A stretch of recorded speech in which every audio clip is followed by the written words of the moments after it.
What is up, fellow sickos? I am Death Valley coming at you with my certified fantabulous, incredibly awesome, continuing to power through this week's long sickness that I think karmically makes me think he did something in a previous life or this life that is causing him to have a December not to remember.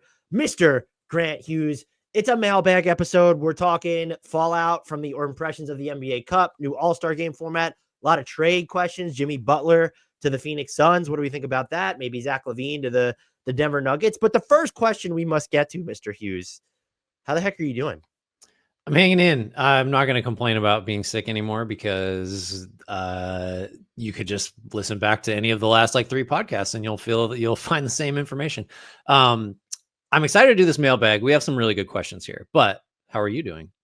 I am spectacular. I'm healthier than you and my wife, apparently. There must be something going around. So we appreciate, everyone thinks this is easy or that this is the only thing we do. I don't find you talking about being sick complaining. I appreciate you powering through to continue to provide content. I mean, we had a lot of good questions, though. There are a couple like real good thinkers. There's one of them that I still don't even know where I'm leaning on it. It was so thorough and in depth. It kind of broke my brain when I read it, and I was like, "Oh, damn!" I'm excited to know what that one is. There are a couple. There's some real standouts here. We appreciate all of them, but I'm excited to get. There's like 5 or 6 that I really like a lot. This is a good reason to join our Discord because they get priorities when it comes to us building out mailbags. So link to that's in the podcast and YouTube description. Why aren't you in there already? That's my question. Yeah. With that, though, let's jump into this mailbag. First up, Grant, any closing thoughts on year 2 of the NBA Cup, which was won by Giannis Antetokounmpo and the Bucks? Yeah. What time do you think the parade is? Is that gonna? What's the weather like in Milwaukee? I mean, so it's interesting. I was talking to someone yesterday about it, and I was just going through it's the reason it exists is this, trying to drive interest in a period of the calendar where nobody or the league is concerned that fewer people pay attention, trying to get the stigma of the teams and players don't really care until after the All-Star break thing out of the way. And I was making the case like, no, it actually has, I think, driven interest. And so goal achieved, mission accomplished. And they were like, is this the first year they were doing it? And so I was like, oh, okay. So maybe I'm misreading the broader NBA fandom. Having said that, I do think it's been pretty successful. Don't you think? Like, I feel like I wasn't, we watch more games than most people, except you don't ever watch games at all. Thank you. Sorry to almost paint with too broad a brush, but I think, certainly once we get into the knockout rounds, like I was very interested. And part of that had to do with, I was confident that everybody was going to really take it seriously and give that little bit of extra competitive edge. And mostly my expectations were met. So I guess just from that perspective, I think it works. And then I'm not persuaded by the downsides really, like, oh, it's hard to have this like week stretch where most teams play once in 8 days or something like that, or the travel is hard. Like, I think those are all pretty like secondary concerns to, they're trying to drive interest. And to me, I think it's worked. What do you think? I think it's been, I don't know if it's worked, but I like it in the sense. So one of the biggest criticisms I've seen is that you can't force tradition and they need to make this cup interesting as a standalone.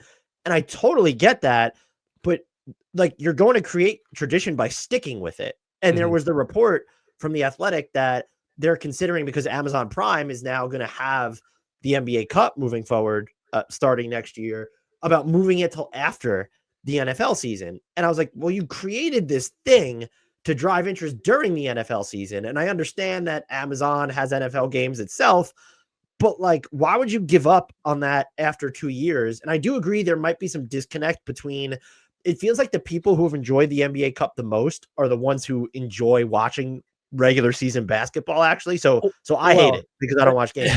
But that, your point about maybe it not reaching the broader audience, the more casual fan, which again is not a denigration, maybe that's where it's missed the mark. But I think that's something that you can only, I'm not saying it will work, but I think that's something you can only build, giving it time and space to marinate and become a tradition, something that matters as this standalone event.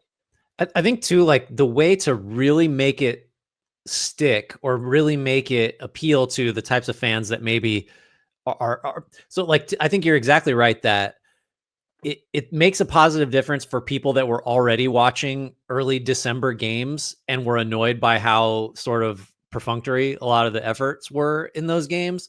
But if you weren't watching those anyway, like I don't know that this is pulling you in. So I think that's probably maybe that's something to be considered. But I think the stuff you could do to really make the broadest possible audience interested are things you don't want to. Like, for example, have it actually affect playoff seeding somehow, or have it like really matter in terms of like the actual championship race or the actual playoff race. And I just don't. I don't see the league doing that. I think that's just too far to go to drive interest because, like, you And don't. isn't it contradictory too? Because you want the NBA Cup to mean something on its own, and yet now you're Right. tying it to the outcome or the Mhm. pursuit of an NBA, like an NBA Finals victory. Yeah, exactly. So, and I think maybe what happens is you just sort of we've hit the cap on like how much importance you can like assign to it if you're not gonna make it, somehow linked to the actual playoff race and the actual postseason. But like you sort of can't do both, right? It can't be this standalone thing that drives interest, and it can't be a thing that is tied to who wins the title at the same time. I don't know. I mean, like it's I don't think it's ever going to be like a fraction as important or interesting as Mhm. NBA basketball in May and June. So like maybe you just be satisfied with the fact that among some subsection of the audience, like it is actually like making people interested and giving them reasons to watch, and that's maybe enough. Like maybe there's really no world where it ever ends up being this hugely important thing. I don't know. Well, and the other thing too, I don't know if this would impact the watchability. I'm over the neutral site games. The Okay. energy for those have just not been like from the crowd. I think you're missing an opportunity to, if you want to get fans engaged, give them an opportunity to maybe attend an extra home game if their team is the best, like, just go with the team with the better point differential in that case, gets to Mhm. host these games. I don't know how that impacts travel. I guess the whole idea is okay, these teams are now, when you get to the semifinals, they're in this same spot for an extended period of time. But like you could, I think, futz and fiddle with the schedule a little bit there. And I'd also, and a lot of people propose this, and I think I'm on board with it, just because the way you're doing things with the groups and how you're creating the groups. I think the group stage games just need to happen all at the same time rather than spacing them out, because this is our job. And we Mhm. don't talk about it a lot on the podcast because like we're tackling macro topics for the most part. I have to be reminded constantly of the standings, who's in what Oh group, yeah. what's the point differential stuff going on. And I think maybe mashing those games together would make Yeah. that element of it easier to follow. What do you think? Because I've heard a couple different places suggestion that the groups should just be the divisions, and that way, like maybe you get some rivalries going, you make divisions matter somehow, which because they really don't anymore. Maybe that maybe cuts down on travel too, which if teams are complaining about, you address that part Mhm. of it. I don't know, like it does leave you Wouldn't there open to be like more disparity in competition that for way, sure. though? Yeah, Yeah. there's no getting around that part of it. It's just there'll be a soft. I don't know what would it the southeast or something. There'd be change year to year, but like I don't know. That's how it used to be, right? And that's how it still is in basically every other sport, where it's like you actually do need to worry about winning your division games for purposes of playoff seeding. Like, and things are going fine in the NFL as far as I know, and division stuff still matters there. So I don't think this idea that it would be unfair to some teams is super persuasive.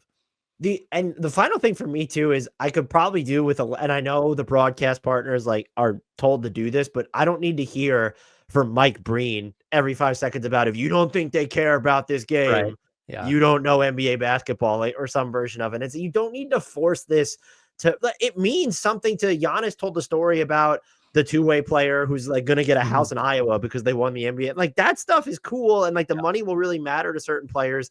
And Howard Beck of The Ringer put it this way: like it was kind of fun to see Damian Lillard win something, but Sure. type, and like he said it tongue in cheek, but it Yeah. is. So I just feel like this thing, and that's probably a problem with a lot of new shit that every industry tries, is that if there's not this immediate like explosion or attachment to it, you just move on. And that's also Right. probably the way that NBA coverage today is the way it is, because you think of these sites that maybe they've invested in people that can do more nuanced stuff like X's and O's breakdowns, but because the traffic or the rage engagement isn't there after however many months, it's, well, we're just going to have to move on. And that's like kind of life in we were just talking about this before we hopped on, in the grow industry, and the NBA is trying to grow interest during this select period of time. I'm open to changes, but I do think the idea of moving it like towards the end or after the NFL season is stupid. I think that's so dumb. I would be more inclined to have it literally the game one of the NBA season is a cup game, and just the first couple weeks of the season are that's when the cup is. And so you get your other champion. Although, like, I do think it's very purposely situated where it is because people are interested, over the first couple of weeks. They want to see the new players, see how the teams look. So how ugly are these courts that are secretly awesome, by the way? I know some people hate the explosions of red are bad, but like I love that stuff. Like I like, it's loud, it's different. You say it all the time. Just try shit. I think there's no like, hey, okay, so we know red doesn't work. We probably aren't going to see red courts next year, but we tried it, so now we know for sure. Well, they've tried it for 2 years, so I feel like we might see red courts. Well, nobody's listening to us, I guess, on the red court front. Well, speaking of just trying shit, Grant, the NBA is also changing its All-Star game format. So we obviously need to know, Grant, what do you think of the new All-Star game format? But first, the question is, what is the new All-Star game format for anyone who, is not necessarily up to it? So that format, I'll read through the bullet points. 24 NBA All-Star selections will be divided evenly into 3 8-player teams. The fourth team, as part of this mini tournament, is the Rising Stars champion. That's bizarre. Team GMs, I guess, will be assigned on a year-by-year basis. This year, it's Barkley, Shaq, Kenny Smith, and Candace Parker. I don't know why it's set up this way, but Charles Barkley, Shaq, and Kenny Smith to draft teams from the 24-player pool, and then Candace just has to coach the Rising Stars champion, which maybe that just says that she's a better coach, because that's the team that's going to be at a disadvantage. 2 teams will meet in one semifinal. That'll be the first game, with the 2 remaining teams meeting in another semifinal. That will be game 2. Game 3 will then consist of the winners from game 1 and 2 in what is a championship game. And the winner of each game will be the first team that reaches or exceeds 40 points. What are your initial impressions of this setup? I think, first of all, anything's better than changing nothing, because I think the All-Star game as it was just like, we can't continue to do this going forward. So that's point one. I do think, I think this is, I don't know, I feel like a shill, but this is a good setup. I think this is a really interesting idea. I do think if the goal is to get players to care more and try harder, which it's a little concerning that this is the second bullet point we've had to talk about on the pod, where it's the goal is to get players to try hard. That's maybe there's a larger problem, which is the length of the season, which we're never going to fix. But so this is a round robin, pickup game setup. And I think the first thing is, you really want to be in the first semifinal game, right? Because are these happening back to back to back, game 1, game 2, game 3 in a row? Because you're going to want, from having gassed out and cramped up in rec league playoffs where you have to play 2 games right in a row, you really don't want to be in the second game and then play in the final right away. So you're going to want that time off. That aside, I really hope they make the losers stay and watch, because that recreates the pickup atmosphere where it's there's shame in getting knocked off the court, and now you have to watch the winners play. I think that's a positive. I think the shorter games, get to 40 first, that's you're going to have higher effort. Guys are going to go harder. I think the inclusion of the Rising Stars is my absolute favorite part, because I do think, while they're going to be obviously overmatched to a crazy degree, I think they're going to go so hard to try to prove themselves against guys, the cliche of oh, I had your poster on my wall or whatever. Used you in 2K. That's a real thing. 19-year-old Jason Tatum dunking on 40-year-old LeBron James would be really cool. I hope Tatum makes the Rising Stars challenge this year. Really I don't know if he's ready yet. Right. That's a cool dynamic. I think that gets dismissed as oh, they're going to get smoked. I think probably so, but I think they're going to try hard, because they're going to have the prove it mentality that the other 3 teams just won't, because we're all stars, we're established, whatever. I mean, sure, I think there's going to be unforeseen things that turn this into a mess, but I think just as a starting point, I kind of love all of it. I think it's just it's a great pivot away from something that everybody agreed sucked. Right. And I think if hashtag try shit. So I'm on board with it. And I like the idea. Steph No of Sporting News framed it this way: get to the ending faster. And first to 40 does that. And it makes the entire game more compelling because I guess I'm not comparing it to a scarcity of product, but like when the final 8 to 10 minutes of each All-Star game is where teams have really turned it up if they were still a differential worth trying to compete Yeah. for. Like now you've kind of just sandwiched that into basically the entire thing because you're not like it's 40 points. Like with 3-pointers in the equation, that's a quarter of basketball for some teams on certain nights. I like that element. I'm with you on I was looking to see like, is there a schedule where okay, so the Rising Stars happens on Friday, then do the first batch of semifinals. Is that now All-Star Saturday night? And then Sunday night is just the final game. But you're right that you want that first game. Got to get the first game to get the extra rest, regardless of what it is. And it probably wouldn't make sense to put it on All-Star Saturday night because then you just have this 140-point game as the All-Star attraction on Sunday. What do you think about the size of the teams and even the number of them? Do you think 8? Because like you're going to have 3 guys on the bench and that just feels weird to me. Do you think it would have made more sense to have more teams and maybe even shorter games, and smaller rosters? I'm just wondering, like, why couldn't it have been 14? Like, the Rising Stars element is really cool, but wouldn't 6 teams of 4 4 teams of 6 just made more sense? And it's a quarter of basketball. Yeah. You know what I mean? Like we're looking at first to 40. So why not just have the one sub or maybe just, I guess, expand the player pool to 7, like to what then make it, if you want 4 teams of 7, so expand it to 28 players or just insert like you can select from the Rising Stars winning team like during the draft. I don't know. And by the way, I hope they won't do this, but they'll televise the draft. I want them to televise the draft like with the players there. Like that should be a part of All-Star Friday night. Like that, the kickoff of it is that might add the compelling element to it, but that's probably asking too much. It would be cool if you didn't know who you were going to play with until like 2 minutes before the game started. They just do it on Sunday. Like, I think that would be kind of fun. Although like they sort of did that, right? Have they ever done? I know they've had like players pick teams essentially for a while, but like, did they ever do it where you were picking like, I'll take whoever, like, and he walks over to your team like you would, like I don't think they've ever done that, and maybe that's just because they don't want like the last pick guy to feel shitty about it. But who cares? You're an all-star. Deal with it. Yeah, so I'm for this. I'm going to be very interested to see how it unfolds and the whole just playing, I guess, 2 games in it's like to 80 points, so it's really not. And I will be interested. I didn't give this a thought till you said it.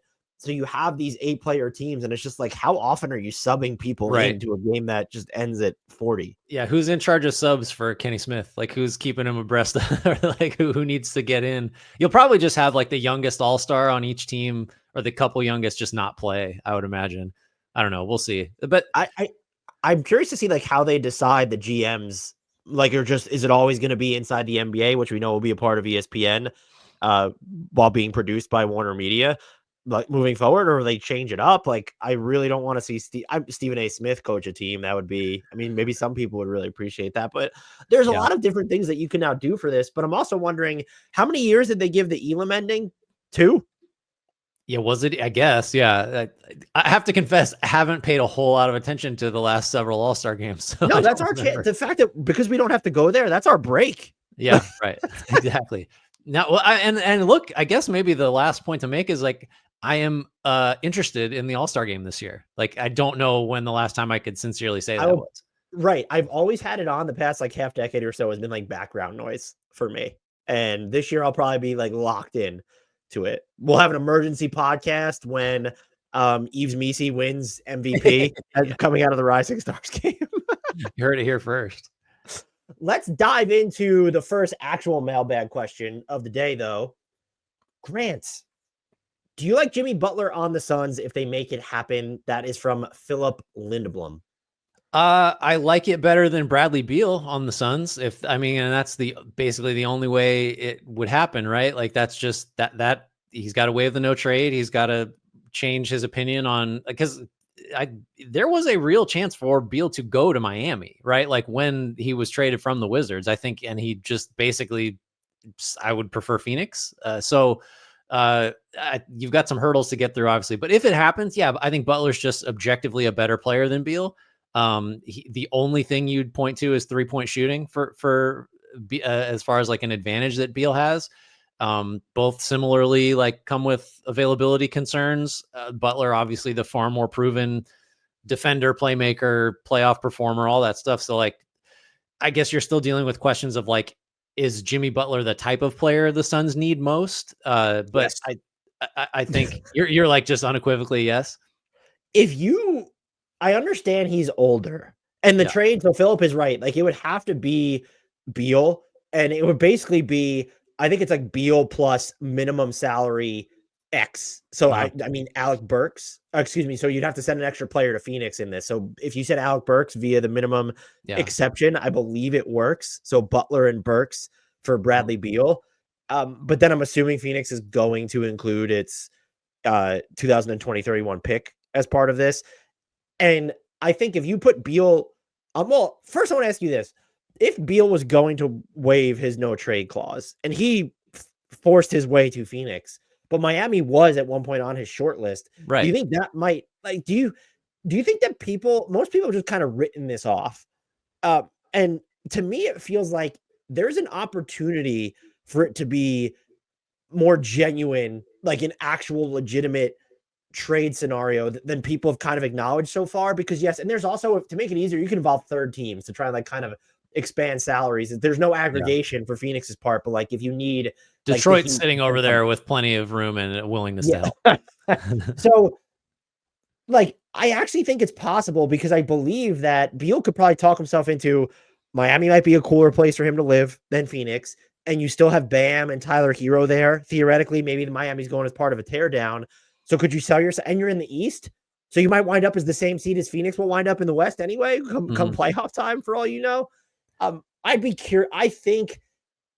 I really think there's more of a legitimate chance that it happens. So I wanted kind of your thoughts on that before we get into, does it make sense for the Suns On slash how Heat? on like just the general likelihood of it happening Yeah. or like yeah, I think it's fairly plausible. I mean, like they're just if you're trading Butler, which I don't know, I still am skeptical. Other than the Warriors, as like a yeah, I guess I could see that, but like the Keith Smith laid it out, like man, it's fucking hard to do this, like for almost anybody, and it's even not, and that's including the teams that are sort of rumored, that Dallas, Houston, Phoenix, and the Warriors. Like Dallas has to trade a huge chunk of its roster. Houston has basically said we don't want to make a trade like this. The Warriors, I think you could definitely get it done. I just don't know if that's the most likely of the four teams that are out there.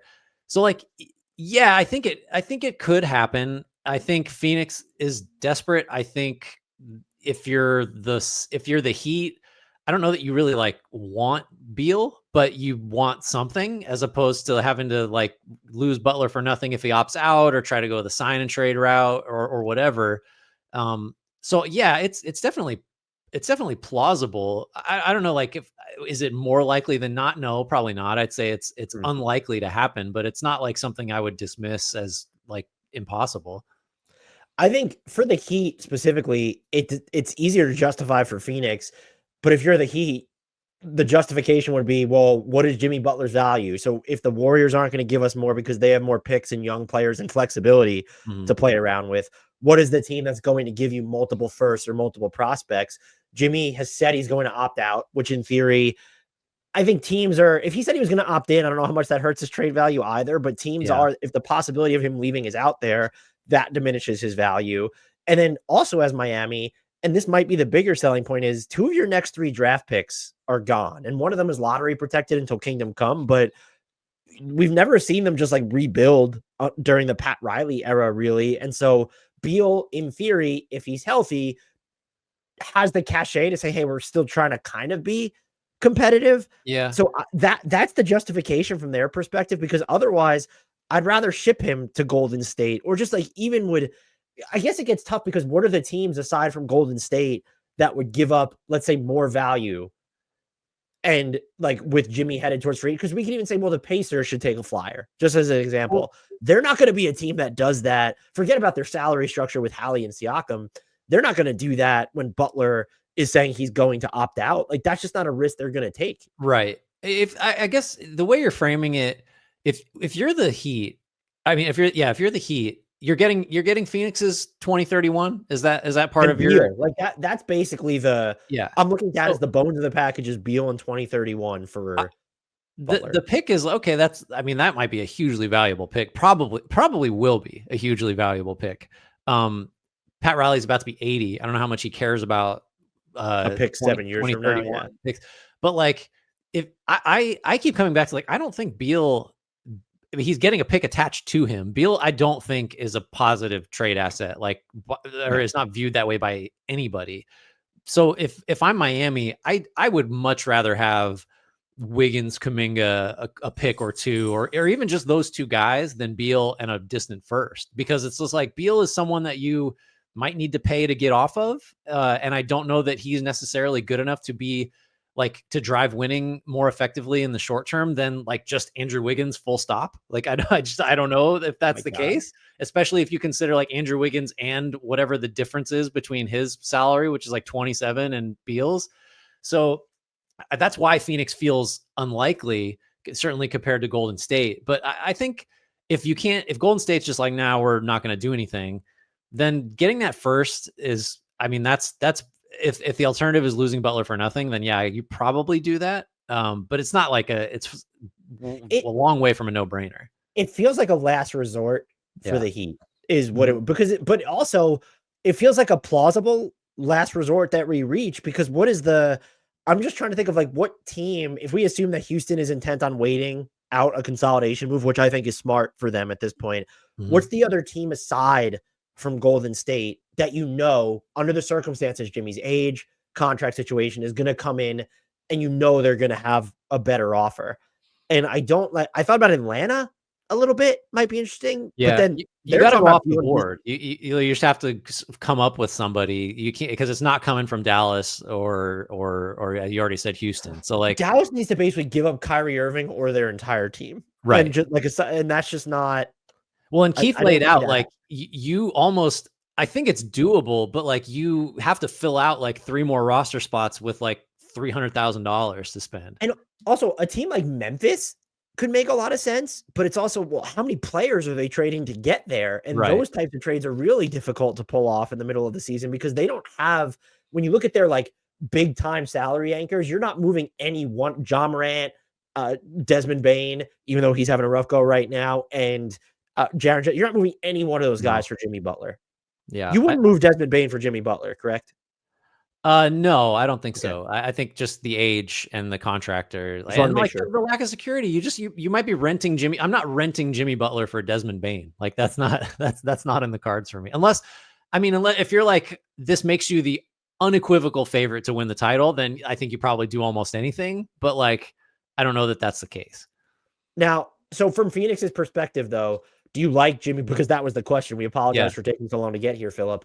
Do you like Jimmy Butler's? Forget about the Beal of it all by saying, well, he makes more sense than Beal. You are giving up your last best trade chip in this deal. Does Jimmy Butler make enough sense next to Kevin Durant, Devin Booker, and what's already in place? And then knowing, by the way, because you're giving up your first round pick here, maybe you get lucky on the buyout market or figure something else out with a Grayson Allen trade or a Royce O'Neal trade.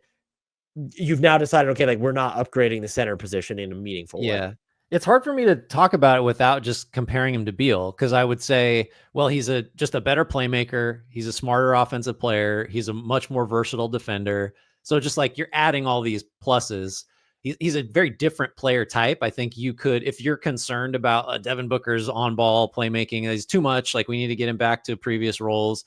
Like Butler can be totally fine as essentially an offensive hub. Like he's done that for title teams or finals teams, more or less. Also, just the rim pressure for this team, where they're probably, I'm not even going to, they're dead last in rim frequency. Just going to pull it. I didn't even need to look at that before I just told you.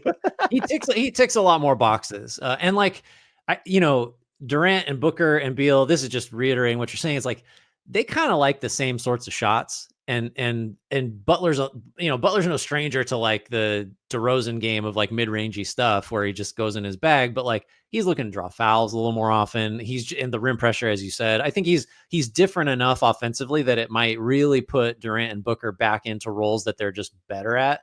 But Durant's been great, but like Booker specifically, I feel like has not looked his best this season.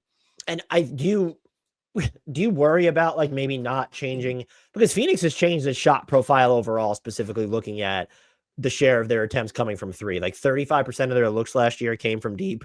That was 19th. That's up to 42.6% this year, which is sixth. And so I think Booker has actually been pretty instrumental. He's at like 8 attempts per game almost. I think their shot profile now, because I think you can make the case, well, don't we want to more materially like skew our shot profile differently if we're going to give up this 2031 pick? And you might be, just because, okay, you're losing 3-point volume because Jimmy just doesn't take a ton of them, but now you're gaining rim pressure, like in addition to it. So I don't think that I wouldn't find it as redundant as I've seen some people point out. And I also think the difference of, forget even about the playmaking, just defensively, the way that Kevin Durant has been playing this year defensively. And then if you add Jimmy Butler into that, who streamlines life for everybody, Devin Booker, Kevin Durant, whoever else is going to be on the court with them, that becomes a real massive deal. I would argue maybe even more so in the playoffs than the regular season.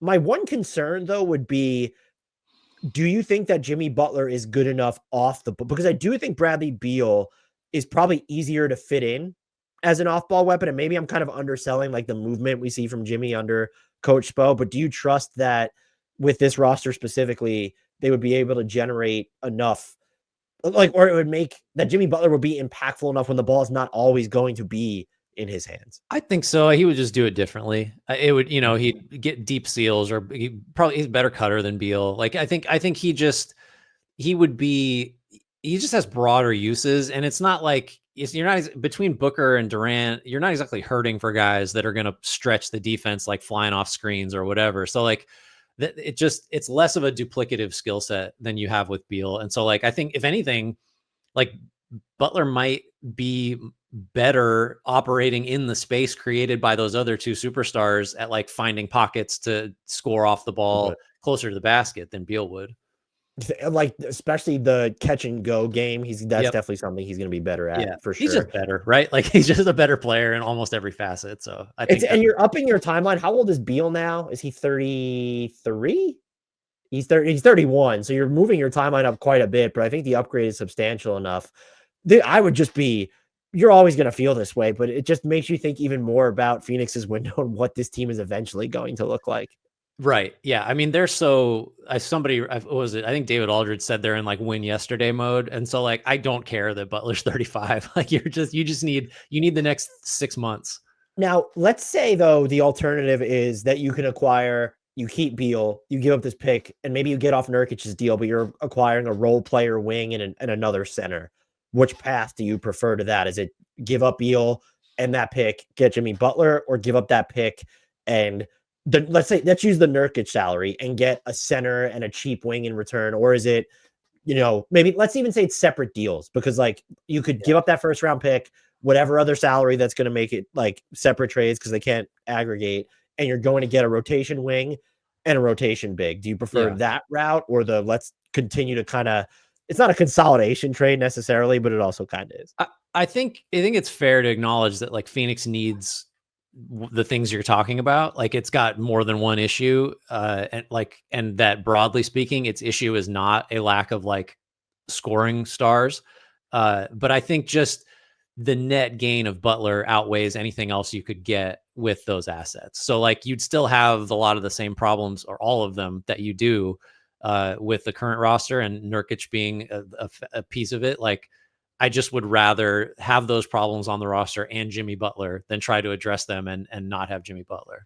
I think I'm with you. I'd probably want to see the names of just like, okay, well, what big and rotation wing are we sort of talking about? But without knowing, like, I don't know what big specifically or rotation wing you can name that would make me not pick the Jimmy Butler. Yeah, it'd have to be pretty impressive, I think, frankly. I'm even trying to think, just let's say it's a healthy Isaiah Stewart, and then like, who's sort of a cheap wing? Let's just say they could finagle it where it's Dorian Finney-Smith and Isaiah Stewart. They could make the math work in separate deals, but would you prefer that, or do you just prefer getting Jimmy Butler? I think it's Butler. And then another factor is like, what if Kevin Durant misses time? Like, do Isaiah Stewart and Dorian Finney-Smith, what happens when he misses time, Grant? They win like 9% of their games. Yeah, and if you have Jimmy Butler, I bet it's at least 10%. Like, I think they like that insulates you from a key thing that is like very much in the cards, which is Durant missing a first round series or whatever. Like, if you have Dorian Finney-Smith and Isaiah Stewart and no Durant, Like those two guys aren't winning you a playoff series on their own. Jimmy Butler might still pull that off and buy you time for Durant to get back. And we're worried about the age stuff. Bradley Beal is just as big of a checkered health question Right. as Yeah. Jimmy. If you could say, give me the next 2 years of Butler or Beal, I think I'd probably still take Butler. Yeah. I mean, I that's not even a question. Okay. Even like he started off the season not so hot, and he's definitely been a lot better since. I would do it if I'm Phoenix. I think it's more plausible that, because I think a lot of people in like our circle have just kind of been like, oh, at it, like, funny, like, but it's not happening.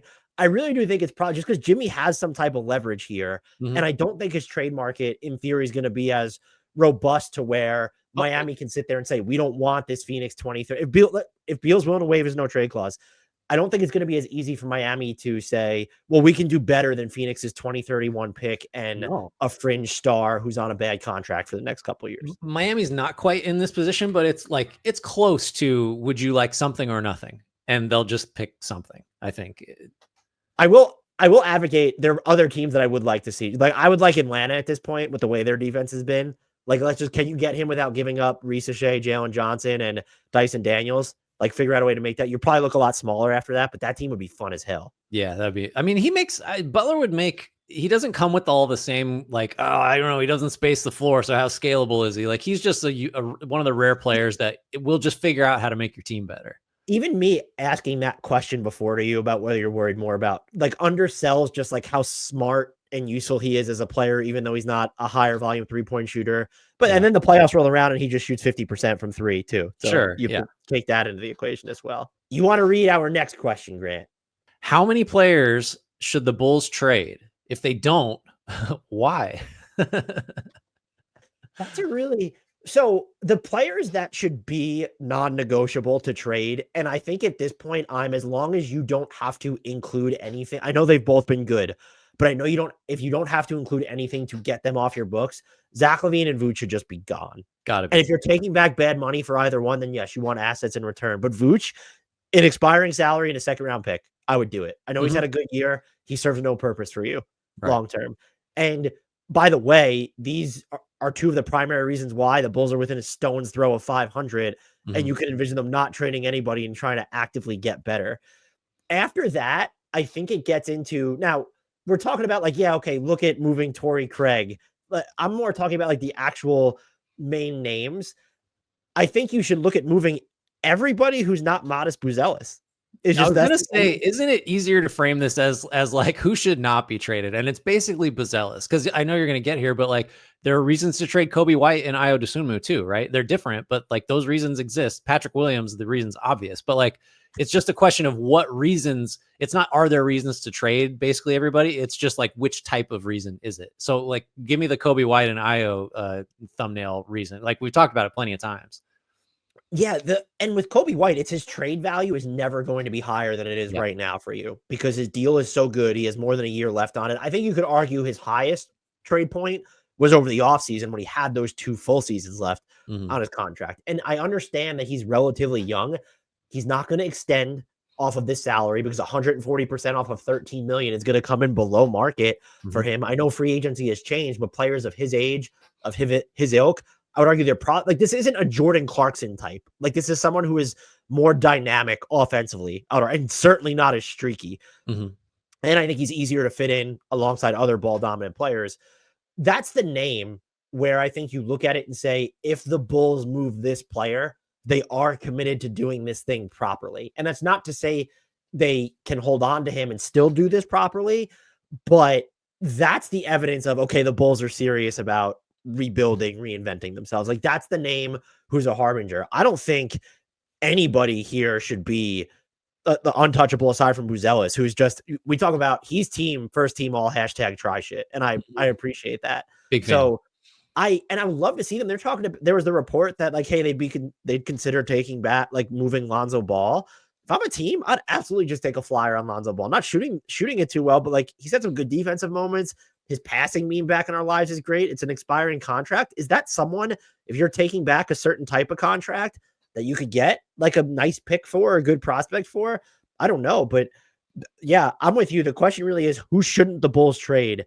And there's really only one answer. Honestly, you could talk me into, they should probably keep, not if they were choosing between the two, just keep Io over Kobe, because I think there's a chance that Io's never going to cost a ton of money to Well, retain. he's the one that you might, capital M, might be able to extend. Kobe White, there's no way. Like, he's going to be a free agent, and whatever. You could re-sign him, but I don't think an extension's possible. So you're going to face free agency with both, most likely. Io is like, I mean, interestingly, he's the one that we keep just trying to send someplace that needs a role playing, defense. Like he fits so many places, but I think his market value will just be lower, and you might be able to extend him if you want to, right? Like that's the other part of it. Here's a name we haven't mentioned. Should they be looking to move Josh Giddey? Can they get a first round pick for him? I would assume not, but like teams would probably take a flyer on him, and rather than be on the hook for his next contract.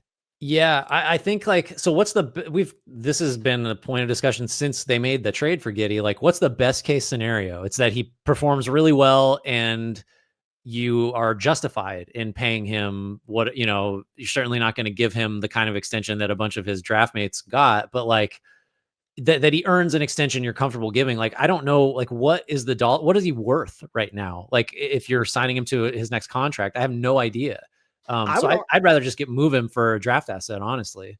I don't think they would, just because why would they take him back in the first place? But I would argue that as of right now, this has almost been the worst case scenario for them, where he has some numbers, feels kind of like a triple double threat. Like that's the type of permanent production he gives you, not shooting all that well from three this season. And so he hasn't actualized his best case scenario, but it's not the worst case to where has he effectively repressed his value. And oh, by the way, he has some like of these games where he's compiled a bunch of numbers, and yet you're worse statistically at both ends of the floor with him on the court.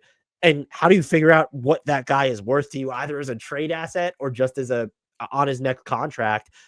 This is the dilemma that we said they should have avoided, but that they've kind of just signed up for. Yeah. I mean, he's a fascinating player. Like I'm so curious about what his market is, because they're not getting a first round pick for him. I would be shocked. No, I don't think so either. But like you could, just depending on the team, you could look at his youth and like box scores and like say like, man, I don't know. Like what if he becomes a 40% 3-point shooter? The 2-point finishing is actually as big a problem as anything. But then that bumps up against like, does a smart team look at him and just say like the theory of him in a really successful lineup just does not exist? Like that type of his specific skill set is just like, we can't really build a winner, like because of the defense and because of the need for the ball and like all this other stuff. I don't know how I'm just really interested to see like if anything, what if anything the Bulls get for him, and then just who decides we're in the Giddey business going forward and at what pay rate. Do you think like now that they've traded Schroeder, Brooklyn, I don't know what they'd want to give up. Certainly not a first, but it's like, do we just take the flyer on Giddey to see, because he's not going to drive your tank too high, but like maybe you find this player who can run your offense the way that you want Ben Simmons to run your offense, but he's definitely a more dynamic shot maker than Ben Simmons. I think it's a pretty clear statement on like sort of where he is, that the teams that make the most sense as far as acquiring him are the ones with nothing to lose. Like the ones that like they don't care about the downside. Yeah. So, I mean that might speak louder than anything else we could say about him. So I guess so really quickly, I'm going to set the over under just on all Bulls primary rotation players at 1.5 being traded by the deadline. Are you taking the over or the under? I would go over. I think you just like if they don't trade one of LaVine or Vucevic, I'd be shocked. And then you just need one more to get the over. So I think ideally they trade both, and then anything else beyond that is gravy. But if they don't move either of them, like what's happening? What are we doing? Well, that's the why. Then the second part of this question might be more fascinating than the first part is for Maddie. If they don't make any moves, then why? Is it just they're habitually obsessed with finishing between 9 and 11? I don't understand. That's it. That would be it. That's what it's been, right? So like that might just continue to be the issue. The thing for me is like, they've had the Bulls have been defined by their failure to get value for assets like when they could have in the recent past, like go Caruso, DeRozan, on and on, even LaVine to some extent. LaVine is playing great. Like this is about the most you could have, and Vucevic too. Like you could not ask for more productive seasons from these two guys, and have been healthy. LaVine's missed 4 games this year, just missed his 4th the other day. Like, if they don't move them now and then their value goes down, which it will, because this is pretty much peak for both, they'll just be doing it again. And you can't let that happen. It's just like that. It would be the exact same mistake over and over again. Here's a question. If you're Brooklyn, would you do Josh Giddey and Patrick Williams for Bojan Bogdanovic and salary X? So where it's Chicago is using Giddey to get off the Patrick Williams contract. And then Brooklyn is, maybe they don't love that deal for Williams, but do they think they could rehab his value? It's small enough to where it's never going to count for even 20% of the salary cap? Or is that just not enough to take on? Because now you're like, well, then we're just going to have to pay Josh Giddey after this season. Or not. Oh, I mean, you said Bogdanovic and what else? And salary X, like, is it Zaire Williams? It's because the money's like fairly close. If you could also do like a Ben Simmons trade if you're just like expanding it from Chicago's end. But so between Giddey at 8.4 and Patrick Williams at 18, that's really only 26.5 million. And so if you have that Bogdanovic slot, that's 19. You can aggregate Melton too, right before the trade deadline. That's 12.8. Zaire Williams is 6.1. You're not sending out Cam Thomas or Day'Ron Sharpe. So like there's, I wouldn't. What wouldn't you? Because unless you think you're going to get a first from somebody for Bogdanovic, which I don't think you are, couldn't get one for Schroeder. So like the market set. Why wouldn't you take a crack at like maybe like I don't believe Patrick Williams is going to be like a starting caliber player or justify his contract, but he might. And again, it's the nothing to lose thing. Like then you have Giddey and him for the rest of this year that will help you not win. So like I don't understand why. What are you holding on to Bogdanovic in that salary filler for? I think it's just Patrick Williams has 4 more years left on his deal after this. Yeah, but you're not going to be winning anytime soon. And like just the I don't know what the percentage chance is that he justifies his draft slot and that contract, but it's not 0. So I think also, in Brooklyn's case, you should just take a shot at it. And let's say, so by the end of next season, when they'll have used, when now their draft picks, okay, now they're conveying again, not to Brooklyn, they're going to, they're owed to Houston, right? So it's, well, there's really only 3 years left on that deal, and it doesn't look so bad. Right. And it's like, I don't know. It's definitely like that deal is worse because the Bulls gave it out. You know what I mean? Like the stigma of it is attached to the team that paid. They essentially, well, in a vacuum, would you do that as the Bulls to get off the Williams contract? And now you're also kind of getting off the hook for Josh Giddey's next contract. Well, yeah, it looks worse. I think the fact that I so readily said yes from the Nets side means I can't do it with quite so little hesitation on the Bulls side. Because if I'm doing that, I'm just, man, I'm admitting for the Nets. Really? I just don't, because the Patrick Williams deal, yeah, he might live up to that contract or come close to it. I know he gives you value defensively. He's always shot the ball fairly well from 3. Yeah. But like, that's a long contract. It may not be this albatross, but that's a long contract. If I'm the Bulls, now is the optics of this is what that trade would be. The Bulls using Alex Caruso to get off of a deal for Patrick Williams they didn't have to give him. Well, that's kind of just the reality of their situation. If you look at it that way, almost anything they do is going to be bad because it's just like you could have just got a first for Alex Caruso. Like, yeah, the people in our comments, our mentions that have said like Caruso's not shooting the ball well this year. He's always injured, only plays X amount of minutes per game.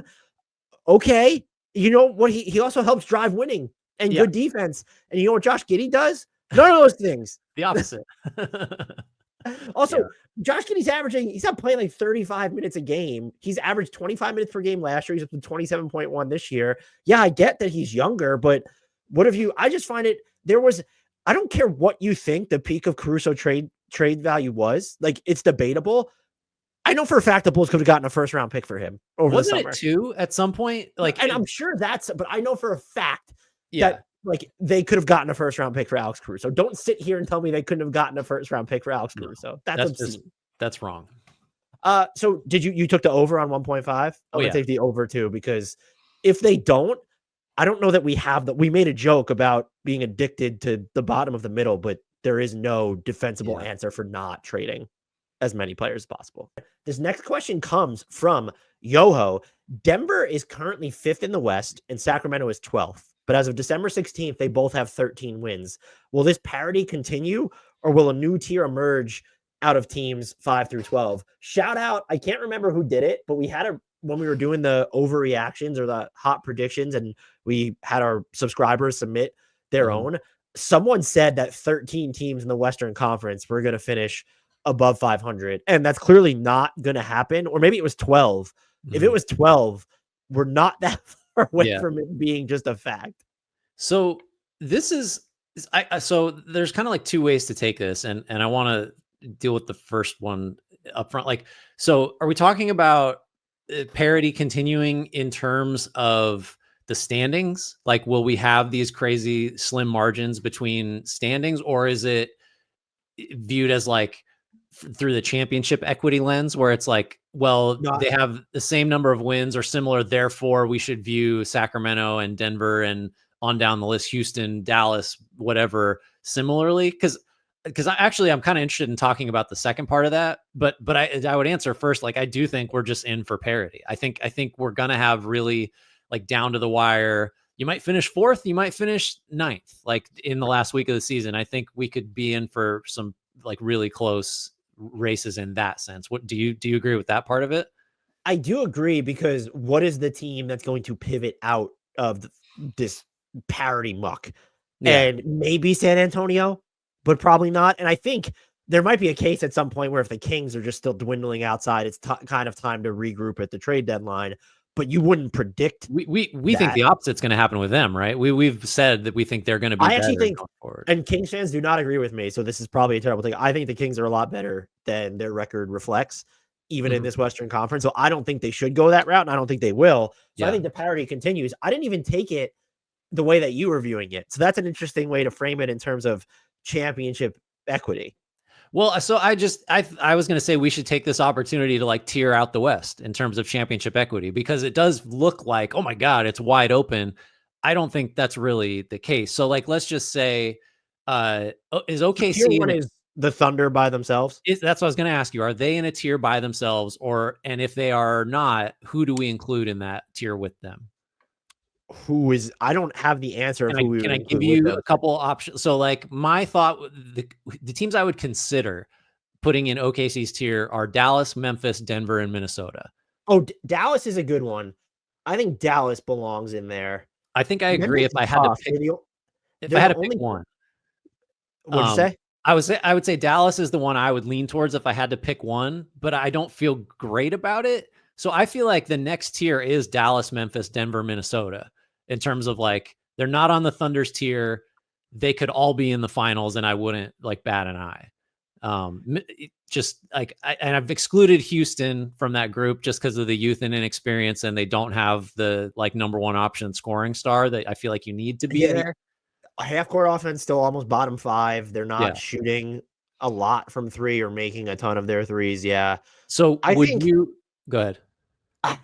I'm honestly wondering if Dallas belongs in the same tier as Oklahoma City, because Oklahoma City clearly has, not to use the NBA Cup as an example, but like the offense can get sticky. Like they need more shooting or another creator there. It happened against Houston in the last two games, right? It happened against Houston. It happened against Milwaukee. That's two good defenses. Or I mean, Houston certainly, but Milwaukee played good defense in that game. Dallas beat them last year. And so I think Dallas probably belongs in the same tier as okay. I would have, if we were ranking within the tier, but like Dallas is, I don't even think they've peaked yet. And they're really good. Yeah, I agree. So if I move anyone up, it's Dallas. So from the tier below that group, you have Houston, Golden State, Sacramento, and Phoenix. Does any of them belong in the Memphis, Denver, Minnesota tier? Or is that a good, you don't think so? We're assuming no trades. If the Warriors get Jimmy Butler, we can readdress. But I think most of those teams might be one player away. But yeah, I don't think any of them belong in the second tier. Houston, you probably feel the worst about just because that defense is so elite. Like, but we're saying no trade. So, but I don't know how you get past the offensive stuff with them unless you change the roster. So the last two I have before we just don't care anymore are the Clippers and Lakers. I think you could make a case the Clippers belong in the Houston, Sac, Phoenix, Golden State tier. The Lakers, I don't think you could. But that's kind of where I've got four real tiers of like playoff type teams, and that's kind of how I break them down. The Clippers are tough because, especially if we're assuming no trades, do we assume that if they have Kawhi, it's just such a different ball game for them? And I think one of their main problems, aside from like James Harden just carries this in his prime workload at the moment. And like, he's just not built to, his rim shot quality hasn't been worse in like over half a decade than it is right Yeah. now. But if Kawhi comes back, it changes things for them. So I would almost want to nudge them up into that tier that has Houston. And then I'm also compelled, I want to nudge Houston up as well, just because of how inconsistent. Like we have because what's the difference? Is it just the experience and maybe the depth for you between Houston and Memphis, where they have a lot of similar offensive issues aside from, well, they have like a clear cut number one, number two on offense, but their first chance offense, neither of these teams are setting the world on fire. I think Memphis comes closer to having. I think Memphis certainly on offense has more opportunities to like create matchup problems to me in a playoff series. And I think Ja is just a better driver of offense against really great defense than anyone Houston has at the moment. I mean, again, that's close. Like if I were moving a team up to the Memphis, Denver, Minnesota tier, it would be Houston. I guess I just trust Memphis more. I think Memphis is, I don't know. I was about to say like, well, Edie is back and like he actually has been hugely positively impactful. And if they have him for the full season, Yeah, no, I can't go that far though. There's a separator there because Memphis is, I just looked it up, they're 14th in first chance offense, and Houston's 25th. There's a clear yeah. Memphis is 5th in offense overall, right? Like they're the only team in the top 5 of both offense. That's just, I know they're deep, but holy shit. Yeah, no, they're really good. They're really, so I would, so that was just to illustrate, like there is going to be standings parity. I don't know what would have to, but I do think there's pretty clear stratification in terms of like who we think is going to like make the finals, right? In the West, I think there are some real cutoff points. I think we agree that it's OKC then Dallas, even if you want to put Dallas in the second tier. Yeah. Who is the third most menacing contender in the Western Conference? I mean, so I have to choose from Memphis, Denver, or Minnesota. Those are my candidates if nobody makes a trade. It's Minnesota, right? I don't know, man. Like, so the case for Denver is they have Jokic. That's where it starts and ends. Minnesota feels like the defense it's fixed now. And can you just find enough ways to like mess with the rotations to score? But then Memphis is just right there. Memphis is top 5 in both. We just said offense and defense. Like, why isn't it Memphis? I guess Minnesota and Memphis have just similar concerns for different reasons of, do you trust their playoff offense? And Denver, I kind of trust their playoff offense. I mean, we're getting the good version of Jamal Murray at the moment. Man, I think tough. the safest, I wanted to fall towards the team that has Jokic. You're right. But that's the safe bet. There's too much combustibility in Denver. But I know the Jokic minutes have been, Grant, as of games entering on December 18th, when we're recording this, which is it a Wednesday? A Wednesday. The Nuggets are outscoring teams by more points per possession with Jokic on the court this year than they were last season. Yeah. 12.8 versus 12.6. That is insane. Just when you consider like how uneven Denver has looked. Like Jamal Murray not been great for the first part of the year. Maybe it's because he's come on and you understand it more and you could say, well, KCP is not doing that well in Orlando. Like you shed like a top 5 rotation player, top 6 rotation player if you want to, and the Nuggets are better with Jokic on the floor this year across more time per game than they were last season. That's bonkers to me, but this is not a Nikola Jokic podcast. We've had enough of those. All right, let's move to the next question. That was a good question. I enjoyed that. Yeah, that was a good question. Thank you, Yoho. Our next question comes from, and it's yours. All right, this is from Hayden and Sons. How would you prefer to build a team for the next 10 years? And I'll go a little deeper on this because I think this is another one of my favorite questions. Yeah, this is the one that I've thought so much about and come to zero conclusions. I'm glad I got for the YouTube watchers because it's very in depth. So I'll help you through this. Okay, so should I just read the whole question? I feel like okay. So via a magic genie, you are now the general manager of Team X. Your objective is to win a championship within 10 years. It's a long time horizon. You are given the choice between having 2 30-plus-year-old all NBA level players at the start, but you have a mediocre roster around them and the picks cupboard is virtually barren. Or you start with a team with no cornerstones on the roster, but you have 2 first-round picks in each of the next 4 drafts and are guaranteed a top 5 pick for the next 3 years. So you got 8 firsts in the next 4 drafts. You're getting 3 guys in the top 5 of the next 3 classes. Pretty good. Which team do you feel most confident you can win a championship within that 10-year time frame? I want to start by looking at precedent. And so I looked at the last, like, I don't know, maybe 10, 12 champions and tried to see which of the two buckets they fit into. And unfortunately, the vast majority of them are like kind of in the middle. You could cite the 22 Warriors as your over 30s team. Yeah, I'm trying to think, what was the last team? It was probably the Spurs and those Warriors where all their top players were over 30, right? Or You no? got to go way back to the Spurs if you go before the 22 Warriors. The no Wow. cornerstones, but picks and guaranteed 3x top fives. It's basically last year's Celtics. Like, that's as close as you get from, like, you got the Tatum and Brown. So it was really two. You're built through the draft, essentially, is what like the other alternative is.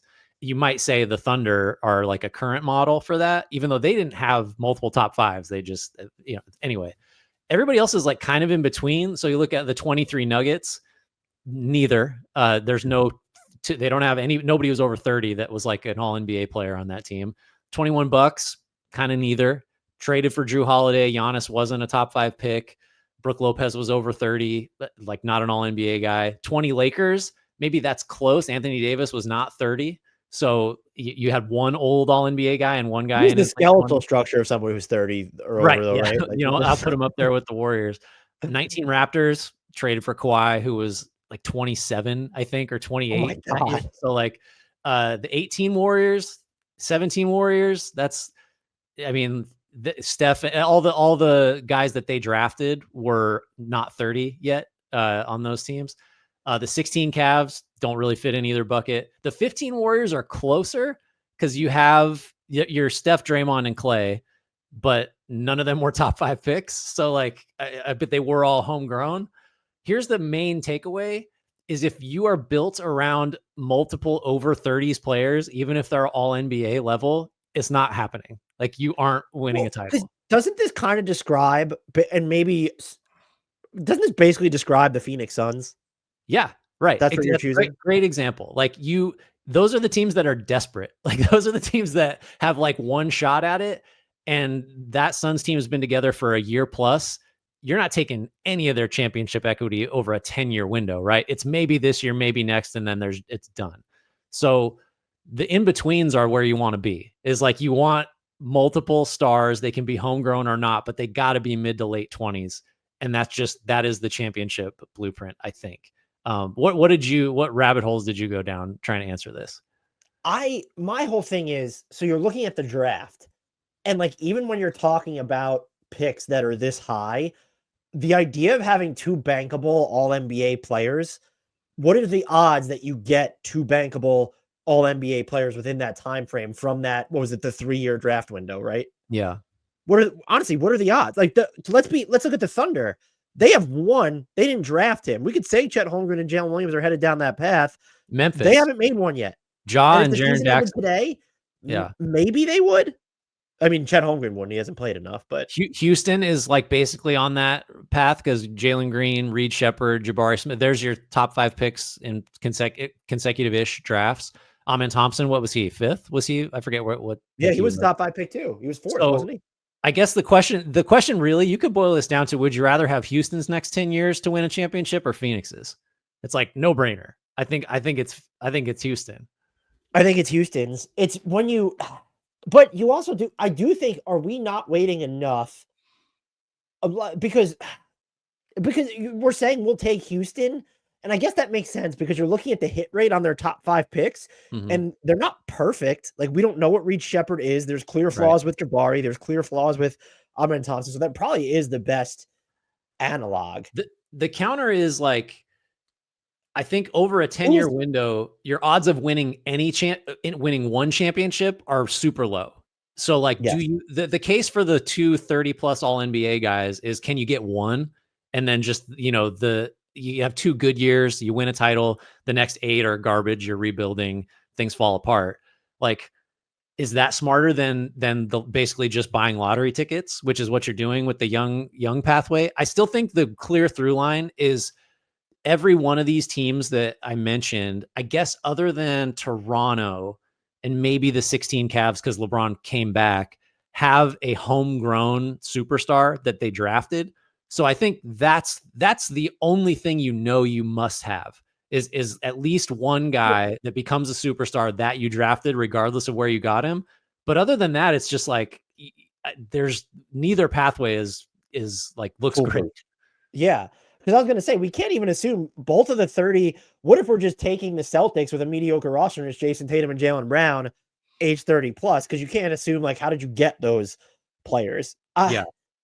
Because there's part of me, and this is what I haven't said yet, is that you're shrinking the window with option that was option A of having the 230 plus All NBA players.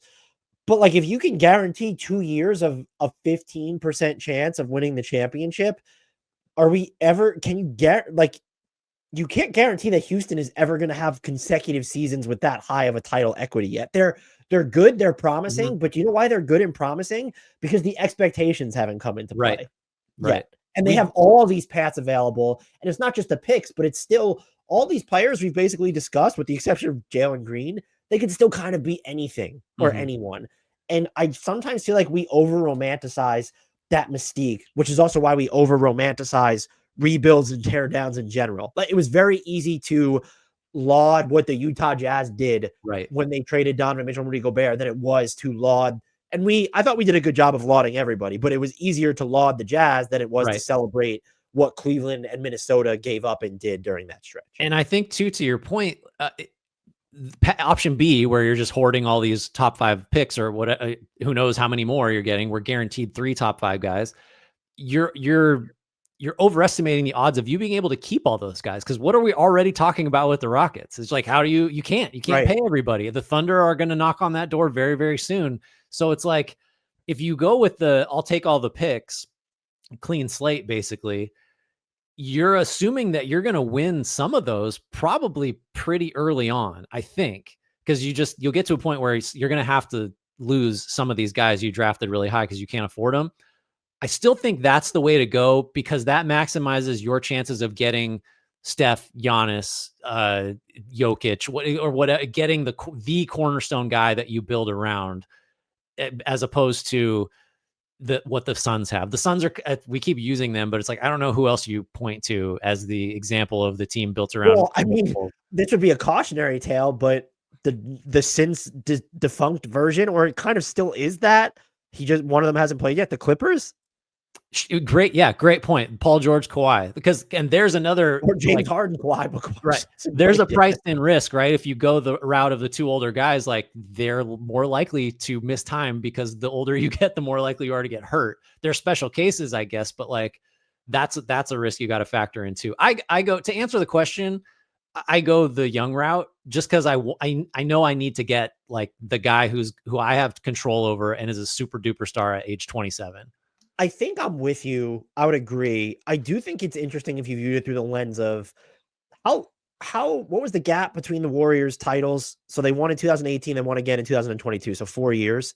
Yeah. So if you're saying that they're the best sort of analog for option A, like that won a title recently, they did it both ways, kind of. Right. But would you rather have kind of Houston, or let's say the Golden State, that team, and it's the 4-year window, but like after that, it's kind of fading, because we're just kind of assuming that this is a 1 or 2 year window. But if you open it up to a team where Golden State might fit, this might not be perfect, but it's not perfect because maybe some of them might've been a little bit younger at one point, but also like you didn't have another All NBA player with Steph during that time frame after Durant left. So like, if you frame it that way would you rather have 4 years of like kind of that Warriors team, or maybe a slightly better version of it? Like, you're getting 4 years of a window out of that versus the 10-year window of a team that you're kind of starting from scratch. I'll take the one that has Steph, I guess. If you got well, you didn't. Yeah, right. I didn't. Well, that's a fascinating. I mean, that is kind of the question every NBA team asks itself, like when they sit down and say, like, what are we doing? Right? Like, now, how do we want to do this? Let's really game this. If I'm a GM, I value job stability, and rebuilding from the ground up is a great way to preserve your job security, because look, this is going to take a while. And if you go the other route with 230 plus All NBA stars, you're just perpetually on the hot seat. So that's another reason to go the youthful route. Yeah, man, it's that. Let us know Discord comments, mentions, wherever. Let us know what you would pick. That was a great. That was a really good question, Hayden and Sons. I enjoyed that one. We have one from Matt Chan, though, Grant. What do you guys think of Jalen Johnson's ceiling as a player, having a breakout season with the Hawks and might even get into All-Star consideration? I think so. First of all, he's 20. Happy birthday. He turned 23 today. Things I learned on Basketball Reference. He's 23, so he's getting a little old. That's rough. Getting a little old, yeah. I think he can be an all-star and possibly, like, we're talking ceiling. I think he has, I don't know how likely I'd say it is, but like an all NBA ceiling, you know, if he gets marginally better in the next 3 to 4 years, I think he could get up there where we're talking about him in that vein. Certainly an all-star ceiling. I think, like, I know every time we talk about him, we like to go with like, actually the breakout was last year. And I think that's definitely true in a like big picture sense, but he has improved this season. All of his per 100 points, rebounds, assists are higher. His usage is up. His true shooting's down a touch, which I'll take with the higher usage. Good, not great defender. I would say, like, if I were looking for growth, that might be right there. And then doesn't self-generate threes. So those would be the two spots where, like, if you're talking superstar, gotta be a 90% of his threes are assisted. So just like, you know, that's not part of it yet. To your point about his usage, though, he is taking, like, more of his shots are going unassisted overall than ever in his career. Yep. And I think what's impressed me the most about this season, I think there's been some defensive improvement for him, but I think that he's been, and this is not necessarily someone I viewed him as previously, who can create things from a dead stop. Mm-hmm. They've tripled, and by the way, the results have not been good. I want to make that clear, but they've tripled his pick and roll volume. And so, like, that's kind of how you find out if this guy can do X by putting him in those situations. They've actually, the other thing that's encouraging is he's played a bunch, 620, maybe that's not a bunch, but 620 possessions without Trae Young. The Hawks have lost those minutes, but it's not by like some astronomical degree. And when you don't have a lot of those lineups, I mean, all of those lineups don't have an actual primary or traditional floor general, that's a really big deal. And so the offense is terrible during those stretches. You would like to see that come up. I never found myself wondering if he could do that as a player. And I think that they've used him in enough different ways now to where it's okay. The results aren't always efficient or necessarily pretty, but this is a much more well-rounded player. And right now it's come at the cost of efficiency. Can you ever bridge those gaps to where he's doing a lot more, but now the efficiency continues to go up? And I think, but again, the big thing for me is just the passing is way better than it was better last year than I thought it was going to be. Yeah. And it was way better this year than I thought it could ever be. Just the volume of it. He's a good passer, right? Like not great, not like run your offense through him all the time, but like that and the athleticism and the growth he's made kind of in across the board ways. It's like, it's not out of the realm of possibility that he becomes just, like just the ideal hyper athletic big wing / combo forward that is your best player on a playoff team. Like that's not far off hypothetically. Yeah, and I think, look, there's still some low-hanging fruit that I think he can clean up where he might be someone who can, like, some of this might be spacing in certain lineups, but he can pass more out of his drives too. And for what he does best, that's almost catnip because when he's going downhill is probably when he's at his best still. Oh, yeah. When you're in transition or just driving, maybe coming off a ball screen or getting the ball on the move. And I think there's room for him to pass even more in those instances. It's sort of like, could you view him as maybe a better spacing Draymond Green on offense? I mean, better a lot of things than Draymond. Yeah, he's better at creating his own shot for sure. He could get it. Yeah, he's going to get his own and look to get his own shot. I just think like, yeah, I don't know what the comp is. Like every time you have it's hard. Like who is a comp for him that's like a notch or two better at, like, it's not Jaylen Brown. Jaylen Brown's a little different. He's not like, I think Jalen Johnson does more like big man things. Yeah, he's more of like a combo big to me than he would be a combo forward. Yeah, he's more 4 than 3, I guess, even insofar. We'll talk about that at some point. And insofar as there is a distinction between those spots anymore. Yeah, I don't know where you is it? Oh my God, is it Al Horford? That's like their offensive games are so different. Centers though, Horford's like great as a big guy defender. Like Siakam's not right because Siakam's more like swoopy, whereas Johnson's very explosive. Oh, I don't love this name, but is there like Miles Bridges vibes to it? I mean, what if Miles Bridges panned out? Athleticism. I think Johnson is just like his passing and like his IQ is way higher. I feel like in terms of how he sees the floor offensively than Bridges. But yeah, he's a tough. I mean, it's almost a good thing. Like, he does have a lot of the like refined, like hard to teach. Does he understand what's happening out there? Can he read the floor? And then he has just, what letter grade are we giving his athleticism? It's at least a flat A. Like, that's a tough combo to deal with as a defense. What do you think is the swing skill for him if he's going to be the all-star, all-NBA type? Is it just does it have to be kind of the pull-up or self-created jumper? Or is it just get threes up in higher volume? And like if he's going to hit them, they'll be set maybe in transition, but like he has to hit threes at a higher clip and with higher volume. I'd say you could go two ways. One is when he's running high pick and rolls, he's a threat. Like you can't go under. Like he's gonna pull up and shoot that three. I think would be a huge swing skill for him. Or he becomes just like an ace foul drawer, where like he gets downhill and he's got all this craft. I don't know that he's got that yet. And guys that athletic often don't need to develop it until later. But like the two ways to either just the efficiency thing, like, and how you force defenses to do stuff they don't want to. Can he get to the line 9 times a game, or can he pull up over high pick and rolls and shoot threes so you can't go under? I would cite those two probably. You know what probably doesn't get cited enough with him? I was noticing when I was digging a little bit into this. This is really just like his second season of playing actual minutes. Yeah, that's the other thing. Like there might be a lot of runway that we're not really appreciating here. So I would agree with probably all NBA. It's tough for me to get to, but I won't rule it out again after the passing leaps that he's made year over year. Yeah, if we're talking ceiling, I think all NBA is. We're gonna discuss him in all NBA stuff at some point. This is from Matt Chan. I like this one too.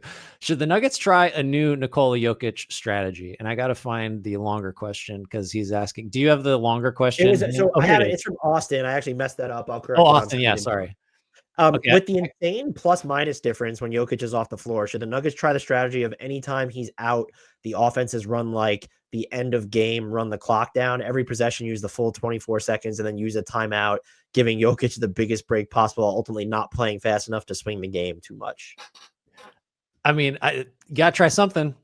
You gotta figure out how to do. So I think like I do love like immediate timeout, like one possession timeout after he leaves the game. Just burn one. Use your challenge right after that. Just burn it on a ridiculous, hopefully not a play so ridiculous that it gets overturned right away, but get him another commercial break. I think you could try all kinds of stuff, but like full court pressure. So the other offense gets into their offense at like, 14 on the clock or whatever. You make them burn some time and have a longer possession there. What else? What else you got? I don't know that I haven't. I guess I haven't really considered it that, but don't you sort of need players who can at least somewhat play that style? And in the non-Jokic units, I mean, especially the makeup of the current Nuggets. So you're kind of just saying like, this is not a strategy you employ if Russell Westbrook is going to play any non-Jokic minutes, right? Well, what's the difference? All you're trying to do is make you're trying to tell Russell Westbrook to like go at half speed, slow it down. Yeah. I think if you do that and you plant fans that spill drinks courtside all the time, so there's delays to clean them up. I think that's probably the way you go. Yeah, I don't know. Like it is definitely, you could game it a little bit in all seriousness. You definitely could like use a timeout that you wouldn't otherwise use to just make his 2 minutes off the floor actually be 10 or 8 or something. But in terms of style of play, like, I don't know, if you slow it down, all the numbers say that the later into the shot clock you go, the less likely you are to have an efficient shot. So like, are you giving back too much efficiency if you're, deliberately running it down? And I would argue in a lot of cases that like your defense, then if you're missing a ton of shots, regardless of how late it is in the shot clock, it's going to be harder to get back. And like, then you're giving that offense, like the other offense will be given opportunities to push the pace. I guess that's where you get into intentionally fouling, but now you're banking on the fact that we're going to win the Nikola Jokic minutes by enough that you're invariably going to lose those minutes, and say like by how many. So if we're allowing Nikola Jokic to, let's just say Nikola Jokic is allowed to rest in 2 like floor time, like 4 2-minute bursts, like in terms of actual gameplay time. How, even if you employ like the most sloggiest strategy, how many points are you losing each of those stretches by? That's at least 4, like, right? Yeah, it's right. That's a minus 16. Oh, like, that's a lot to overcome. I mean, I was thinking in like macro terms, should the strategy be to increase variance as much as possible when he's off the floor? So like, I don't know, only shoot threes, for example, or should it, because then it's like, I don't know, maybe that gives you the chance that every third night you're going to win those minutes, which like as it is now, you lose them every night. Or, and then when you lose those minutes, you really lose those minutes, like you lose them worse. Or should it be, we are basically like only going to try to get to the basket and generate free throws. So the time goes slower. We're, the free throws are super high expected value, but like, you're never going to like blow a team out by just getting to the line, over and over. So I don't know. You could go either way. I still think you should just have the cheat and just have like the shot clock malfunction. So you have 5 stoppages while he's out. Now, would you trust, this is the other way. Well, this is another thing to consider. What about playing all the other 4 starters without Jokic more and having Jokic try to lift up what would be some of your worst units otherwise, which we haven't. So like Jokic has played 17 possessions this year without the other 4 starters on the floor. So it's not something that Denver necessarily goes to, but like Denver has lineups, like the most used lineup that has those 4 without Jokic is a plus 18 points per 100 possessions. And so that might be a way to, are you then compromising too much of the Jokic minutes though, which is stupid? Because I could very much see. So what's that lineup? It would be Jokic, Watson, Westbrook, Strother, and then like we're subbing in what, like Hunter Tyson. I don't want to see Saric doing that. Is it Trey Alexander? Who am I forgetting? Najee. I mean, the Nuggets are going to play DeAndre Jordan before they play Najee. So you're probably looking at Hunter Tyson there. Yeah, that's a heavy lift on Jokic's part, but that might be something I'd be willing to go to. Like which approach would you prefer? That's really interesting because like that gets back to, are you gaining enough in those minutes to offset what you might give back in the other subset of minutes, right? Like, and if you're not, that's just going to make Nikola Jokic's case. He's going to hate. Yeah, right. He's going to hate life on the court. He's like, where are all my guys? I don't know. I think maybe you could make it so that like if Jokic is not on the floor, Murray and Gordon are, period, or something. Like you could sort of split the difference. And so like, I don't know what that I'm gets looking you. now. So those 4 have played, it says 13 possessions without Jokic on the court, and they're dead even net rating. So it's just like an improvement. Although like, I mean, it matters for the regular season record for sure, because there are just games that they lose because they lose the Jokic minutes to a more significant degree than they win. They lose the non-Jokic minutes to a worse extent than they win the Jokic minutes. But like, isn't it like as a playoff issue, isn't just knowing that you having Jokic and the other starters and like maybe 1 or 2 subs in, like you're always great. So, and he's going to play more in the playoffs. So like, how about this? Are we overblowing the significance of this problem from the Nuggets perspective? Like, is this? No, because look at what happened during the playoffs to them in that Minnesota series. Like, you could argue that they blew the lead in the final game, but like they got into the deficit in the first place in that series. And it was just when their only outlet felt like it has to be Nikola Jokic or the Nikola Jokic Jamal Murray 2-man game. Mm-hmm. Like that's a real issue. I think from a minutes management perspective and rotation, okay, like I guess maybe we could be overblowing it, but do you think they have enough optionality within their best units now to where you can view it that way? And I guess it's a different top lineup than it would have been last year just because KCP is not involved in the equation. So do you trust Brown more defensively in the playoffs? Maybe do you trust him more as a cutter? You certainly don't trust him more as a 3-point shooter. Maybe you trust him more to handle the ball. Yeah, it's fascinating. It is, because you would think it's tempting to say like, well, you're just like moving the numbers to either side of the equal sign, and ultimately the Nuggets just are what they are, like regardless of how you deal with the Jokic on versus off minutes. But I think we know that's not true. I think we know that like certain combinations just work better. Like there are cases where, the sum is more than the whole is more than the sum of the parts. Like if you can just push the right buttons and get the right combos out there. So I do think it's certainly worth just like, I don't know. I guess what I strongly suspect Mike Malone and the Nuggets have thought about this a lot and have just tried to figure out like how to split this up. Maybe they haven't, but like you would think they'd be experimenting like crazy to see like how can we just sort of bring both of these extremes closer to the middle? They've probably been more experimental this season, but predominantly, I guess, like, they've kind of skewed towards almost like the other extreme where it's almost these hockey The style lineups. Doc Rivers Clippers, like 5 in, 5 out approach? Right. And so there probably needs to, have they ever struck, do you think, like, the right balance of, okay, maybe we'll just make sure that 3 starters are on the court when Nikola Jokic isn't at all times. Have they ever committed to that enough is something that I think could be up for debate. And I just, because I really do think, like, so the strategy I outlined probably works or has a better chance of working if your backup center has a pulse. Yeah. Because, like, you could view Gordon, I guess, as the 5 in that scenario, but, like, when you're going to all 4 of those, well, you're putting what, Saric as your 5? Is that, like, if it's DeAndre Jordan or Zeke I'm out. Naji? I'm already out. Right at that point. And I'm looking this season, so with Jokic off the court and at least 3, so we said 3 starters, right, of Mhm. Gordon, Murray, Porter, and Brown on the court. The Nuggets have they lost those? No, they have a plus 16.7 net rating. It's only been 88 minutes, but maybe is that a better balance they need to strike? Is that you're going to skew a lot of starters towards without, and I guess when you dig into most of their lineups, it's, well, when do they not have at least Yeah. 3 like Yeah. starters on the court without Jokic? But it does happen. I guess when you're looking at the share, their lineups are all over the place this season. That's why it's making it so tough. Is it just like, here's the, maybe they should keep this in mind, like when talking about, well, I think we do have a Nuggets trade question at some point here.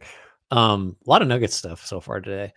Like, what if you just had like a Lou Williams type, like from, high end Lou Williams, where it's just like he just runs your second unit and you might lose those minutes, but it'll be close. And he will get to the foul line a ton and slow the game down that way. Like, just like a guy who clearly is not a starter. Like the idea of Bones Highland, like what Bones Highland was maybe supposed to have been for them, I feel like could solve a lot of this, where the margins are close. You probably lose those minutes, but you're going to score a little bit, and you have, like, more time. Time goes slower because you're generating foul shots or whatever, and like he's just kind of an offense unto himself. Like that type of player might actually, like, Westbrook's not that guy, but like someone like that, like your Jordan, your quintessential like bench chucker, I think actually makes more sense on Denver than almost any other team. I am looking, and so this is just anecdotally speaking, I was wrong. Way more of their most used lineups without Jokic only have 2 or fewer starters than I thought they would have this year. And so maybe that's I don't even know if it's a low hanging fruit, but it's, you need to finagle it Yeah. that way to where there's I mean, 3 starters on the court at all times when Jokic isn't. we've given, I think, literally every possible option for them to go after. So they should just once a week try each one. Oh, question just for Grant. So I'm going to have to read this one too. Comes from B Rich ATX. What former Warrior that has to be retired would fix this year's offensive challenges? Is there a comparable player somewhere in the league that the Dubs could trade for? So the second part is really hard because we just know that there aren't a lot of. Do you like the insinuation with the photo here that Kevin Durant is retired because he moved? Yeah. Well, Kevin Durant would help the Warriors. I think there's some historical You think? precedent. I don't know. For that. That's I mean, debatable. it might go okay. It would go okay for a while, and then it wouldn't go okay. I just don't know if he's a big enough upgrade over the Jonathan Kuminga minutes. Probably Personally. not. Probably not. And he's so old. Yeah. And, Upside, baby. So it's like what you're looking for, as we've discussed, is someone that can do some shot creation, carry a heavy offensive load, ideally within the system the Warriors want to play. So we're just like really thin slicing to a crazy degree. That can also close with Steph. Like that'd be your ideal trade candidate. So as you're going back through previous glory years of the Warriors, which don't exist, like prior to 2013, really, you go through, okay, so who, Monte Ellis, Jason Richardson, like Anton Jameson, guys that had all scored 20 plus, were offense first guys, very different players, obviously. None of them were like efficient and or self-sufficient as scorers enough to like really fit that. So if I can't use like Wilt Chamberlain or Rick Barry as my Wilt Chamberlain, and then the comp could just be Jokic. There you go. That might fix it. A couple, like, so the guys I was like just imagining who would be helpful.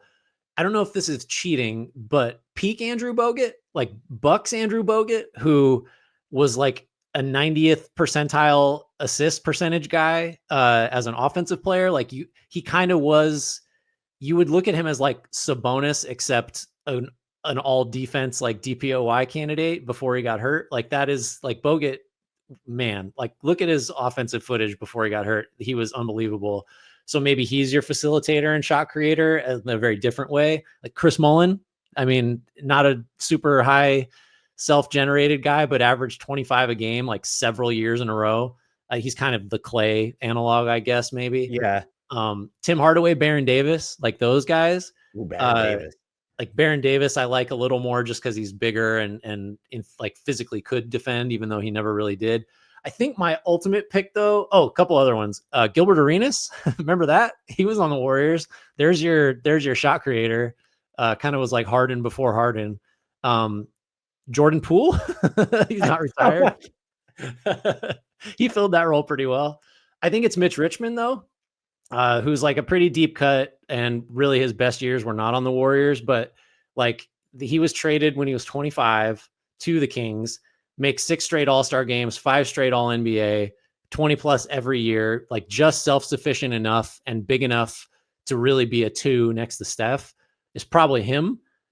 I don't know who Mitch Richmond is in today's NBA. So like, I think Zach LaVine comes closest to like the type of player that we're talking about, where scalable shooting, can get his own, is a good enough passer to generate a few things for others.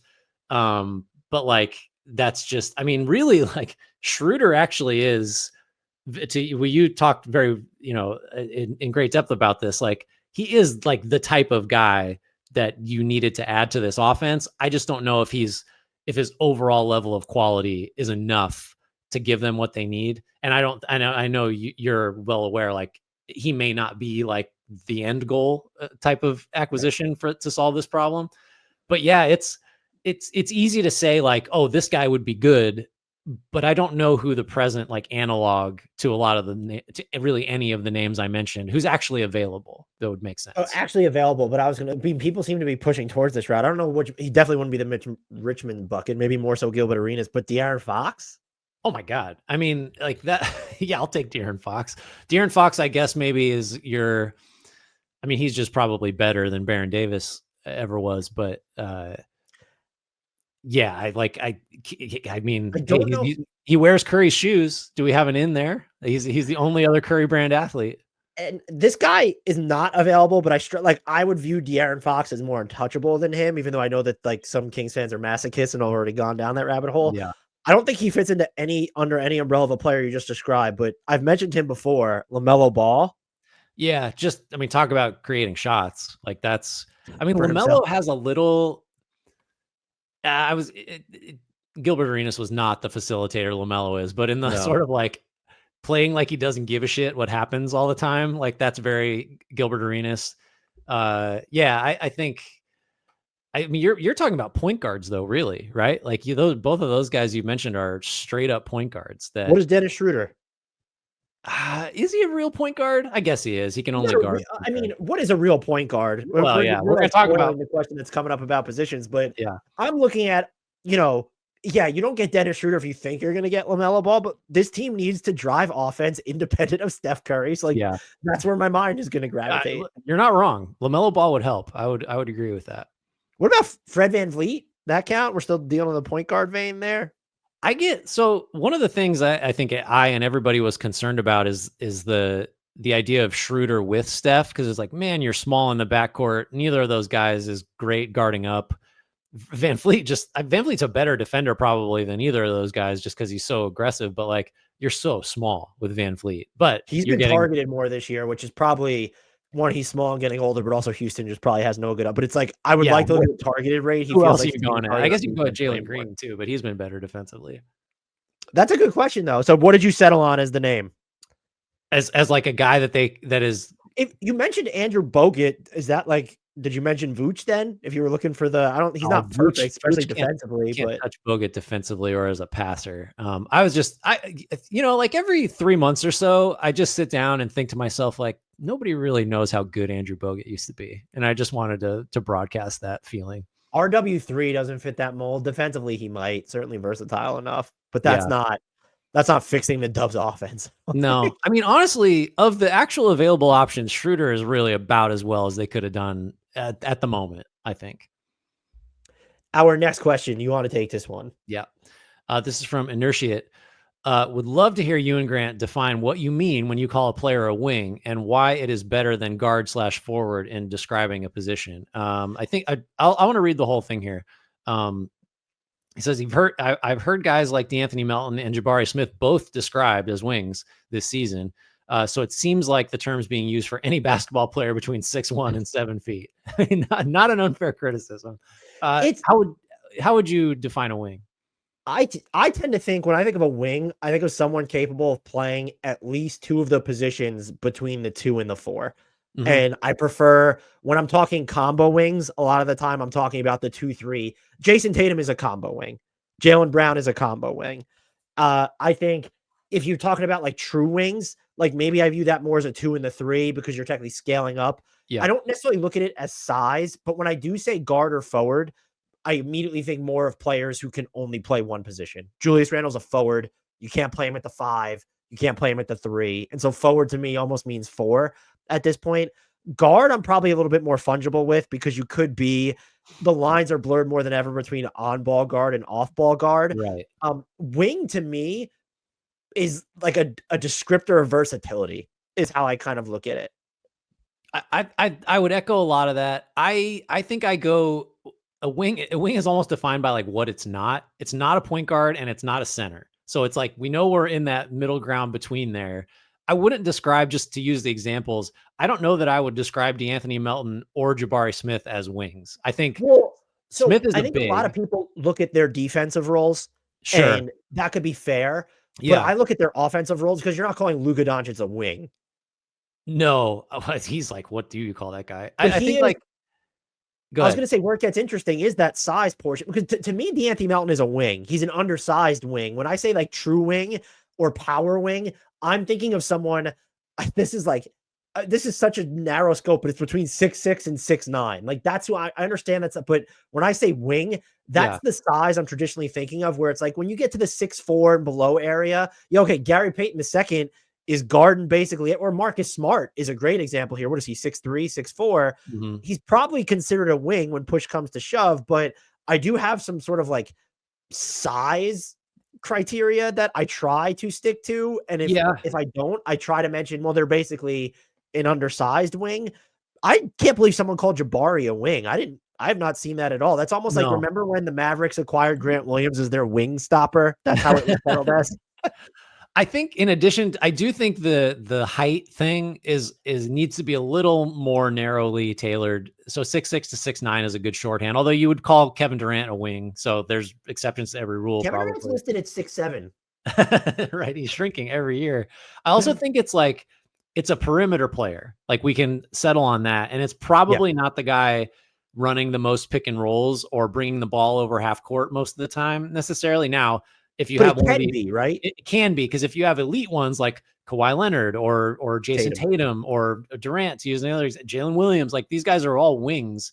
But like, I think of the wing as not the primary play initiator, not a big, mostly is on the perimeter, is out there to shoot threes and slash probably, but like is not a banger, like it, like, I would distinguish it too from like the combo forward spot. Somehow in my mind, combo forward feels different than wing because it excludes guys that are the 2-3s, One of our good examples, like Jalen Johnson's not a makeshift 2.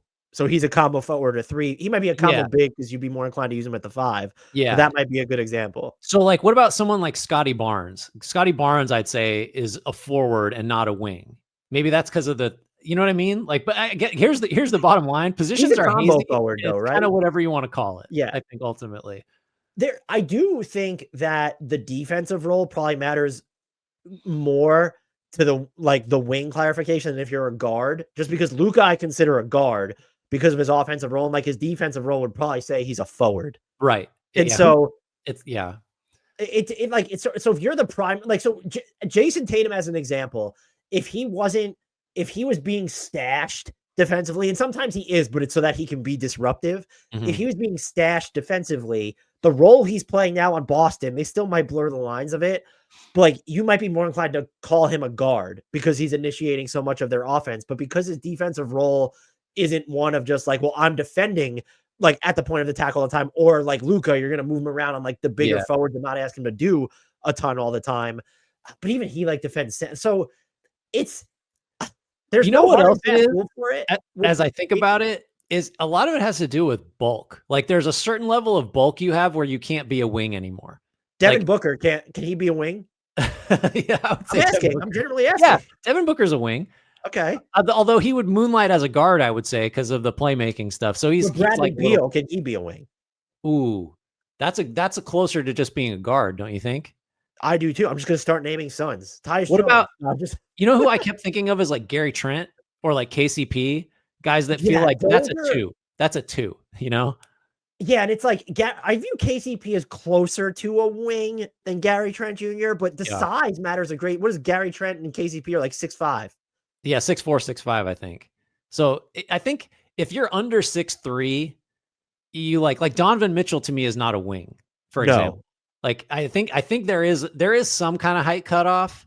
Although it depends on like how you're factoring in who they guard, what they actually do on offense, like that kind of thing. I don't know, like the Morris twins are combo forwards or were, and then became 4-5s. But for a minute there, they were like small forwards, but never were they wings. If that, so actually, like the time frame you're talking about also factors into what you call somebody. I will say the reason why it might, and maybe it's not always better, but why I find it a better description than guard forward is because when I think of those, when I think of wing, I think of up to 3 positions. And when I think of guard or forward, I'm generally thinking 1 to 1. And like, even when you say, because Yeah, Anthony Simons he's not a lead guard, but he could play both guard spots. But right. like, that's what I'm thinking when I Yeah, hear guard. and he's definitely not a wing. Is Shaden Sharp a wing or is he a guard? That's TBD. Okay. Oh, good He cop feels out. We more don't know because yet. of what he does on offense. I feel like, I think he's more of a guard, right? That's my inclination too, because it goes to like I would not want him on a 3 or a 4 defensively. So Ooh, that like, what is Tumani Kamara? ooh, he's a forward, I would say. But he's always defending at the point of attack. I know. Here's the thing. None of this makes any sense. What about Denny Avdia? Let's just keep naming Blazers. He's kind of Ooh, like the Scotty Barnes one, where he's a he's forward. probably a wing because of what he does defensively. I would say he's a wing when he's making 37% of his threes, and he's a forward when he's not. Combo forward when he's not. Yeah. Yeah. That's a really tough question. I enjoyed it though. Next question comes from Cornhub. When is the league going to recognize the untapped potential of the Ivory Towers lineup? So Kristaps Porzingis and Luke Kornet, Grant, they have played 28 possessions on the season together. Boston's net rating during those possessions a plus 31.3. That is good. They're in the 100th percentile of offensive efficiency, 139.3, and the 85th percentile of defensive efficiency. What's interesting is that there's been a bunch of these different combinations with them on it. None of the units have shot, or I should say very few of the units have shot threes particularly well. But they've also just basically not allowed, they're allowing, when Kornet and Porzingis are on the court, opponents are shooting 28.6% at the rim. That seems good. Well, not for the opponents. No, I mean for Boston. That's Yeah, pretty solid. You can go a I long guess way with there's that. some value to knowing that you could roll this out. I have zero desire to see it in minutes or like a playoff series that matters. Yeah, no, I would agree with that. How would you ideally build out the rest of that unit? Is it just it's got to be Oh, Tatum, Brown, and Derek White, and that's just what it needs to look like? Or are you skewing? Oh, we need maybe more of the shooting, so Peyton Pritchard needs to be sprinkled in there. I think I probably go. I mean, what about Sam Hauser? We're gonna need some spacing. Or we just this is Drew Peterson erasure. Yeah, right now. then you're just gonna whitewash, which the Celtics could do. They could because of Drew Peterson. I'm going to go with Porzingis as my lone big, generally speaking, and probably just get Tatum, Brown, White, and Holiday out there. I do wonder what would be the impetus behind playing that way. Like, unless you have like Al Horford's healthy, like you have all your wings. Like, what is the impetus? Just you want to be big and you think that you're going to grab, I suppose, all the defensive rebounds with Kornet I mean, and Porzingis then on you the just court. play Kata over Kornet, right? If you're gonna try to be as big as possible, Kata. I Man, guess I'll say there's value in that the Celtics could do it with a straight face if they really wanted to. yeah, That's kind of the Celtics in a microcosm, though. yeah, right. What They could lineup do is it if Joe they Mazzulla wanted going to to. roll out that you're going to say no, don't do it? Yeah, Maybe that's the maybe thing. the all big lineup, but even then, Maybe KP and Horford, talk. are they guards or forwards, Grant? I think at least one of them is a wing. I would say. Our next question. We're nearing the end here. You want All to take right, this one? sure. This is from Kyle Woodley. What's the worst team in the current standings that you think ends up winning a playoff game? Well, let's take that first. It's got to be Philly, right? Like, I mean, the lowest, yeah. If it's actually worse, like if we say I went Pistons just because I can imagine them. I mean, it's far I don't know. fetched. Your boy Jay Ivey feels like trade bait right now. No, don't say that. It's got to be Philly if you're talking about like current standings. Who's the lowest that could win a playoff game? I was If going it, to say them or the Kings to me. yeah, but I was just it's got to be an East team because like the Kings are just actually good. But yeah, the standings thing, I don't know. San Antonio. It's I think Philly is the answer here. Here's the real question: what's the worst caffeinated beverage you've consumed? Coffee. I I hate coffee. I also tried this like caffeinated protein vodka once. I think it was when I was like young. Those words don't go together, sir. And if you're looking for actual energy drink reviews, I tend to hate have you ever heard of the brand Reign? REIGN? It's like a pre-workout energy thing, and it's just so like syrupy somehow without enough taste or flavor to it for me. When I'm going for the energy drink, I don't really I gravitate actually one sitting next to me right now. I haven't opened it. The Ghost. This is not an ad.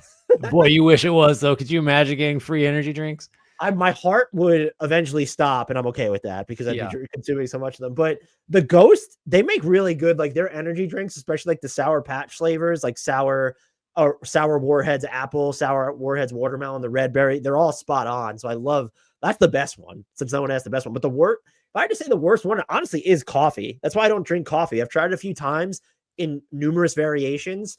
And I don't like it. I think if I drink coffee, I just have to drink like straight black coffee, and that's what I would need. That's what I do. I think my theory on coffee is just like it objectively doesn't taste good, but it has an addictive chemical in it. And it's all about the context too. Like you drink it, nothing's better when it's cold out and your first morning cup. And it's just like you grow to like the taste because you grow to like the feeling that it gives you more than anything. I think that's how addictive things work, generally speaking. Like I'm surprised, I guess if you were into the energy drinks from the jump and that's where your caffeine comes from, I could see not getting into coffee ever. I don't know. Every energy drink that I've ever had, like they all just taste sweet to me. And so that's fine. Like I haven't sampled as broadly as you have to like does kombucha have caffeine in it? Because if so, that garbage is the worst taste of any kind of beverage. I don't know. I've never tried kombucha. Oh, I will say, if you're going to have an energy drink, like don't gravitate towards the ones that are just loaded with sugar on top of everything else that are in there. Like that's I understand not everything in moderation, but also none of this is okay. I'm not going to have a regular Monster. I'm going to go for like that has like 36 grams of sugar or whatever it is. It's just like, honestly, do you know what tastes awful?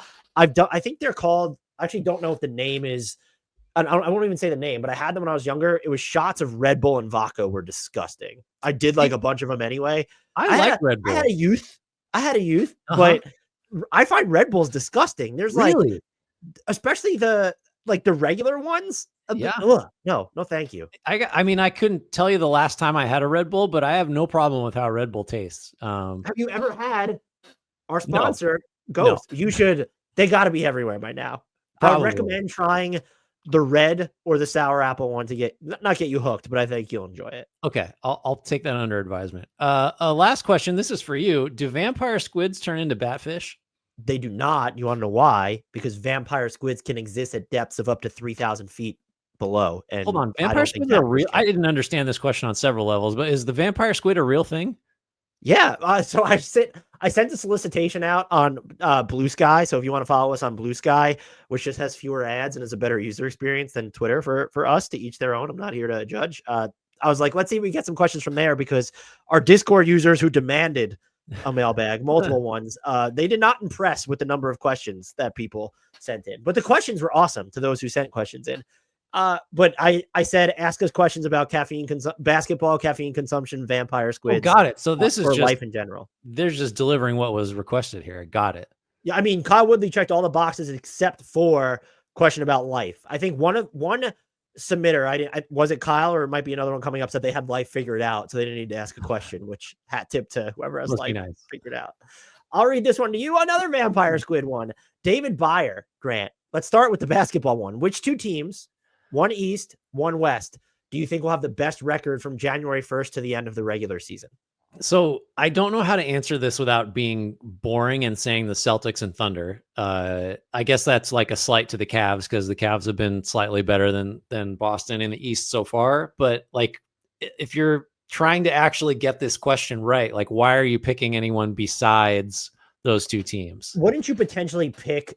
So the Celtics and Cavs, I think, are a good example of there's not a lot at stake for the last quarter of the season for them, because they're so far ahead of the rest of the East. And so maybe it makes sense to say a team like that needs to care about seeding and doesn't have its, spot necessarily cemented.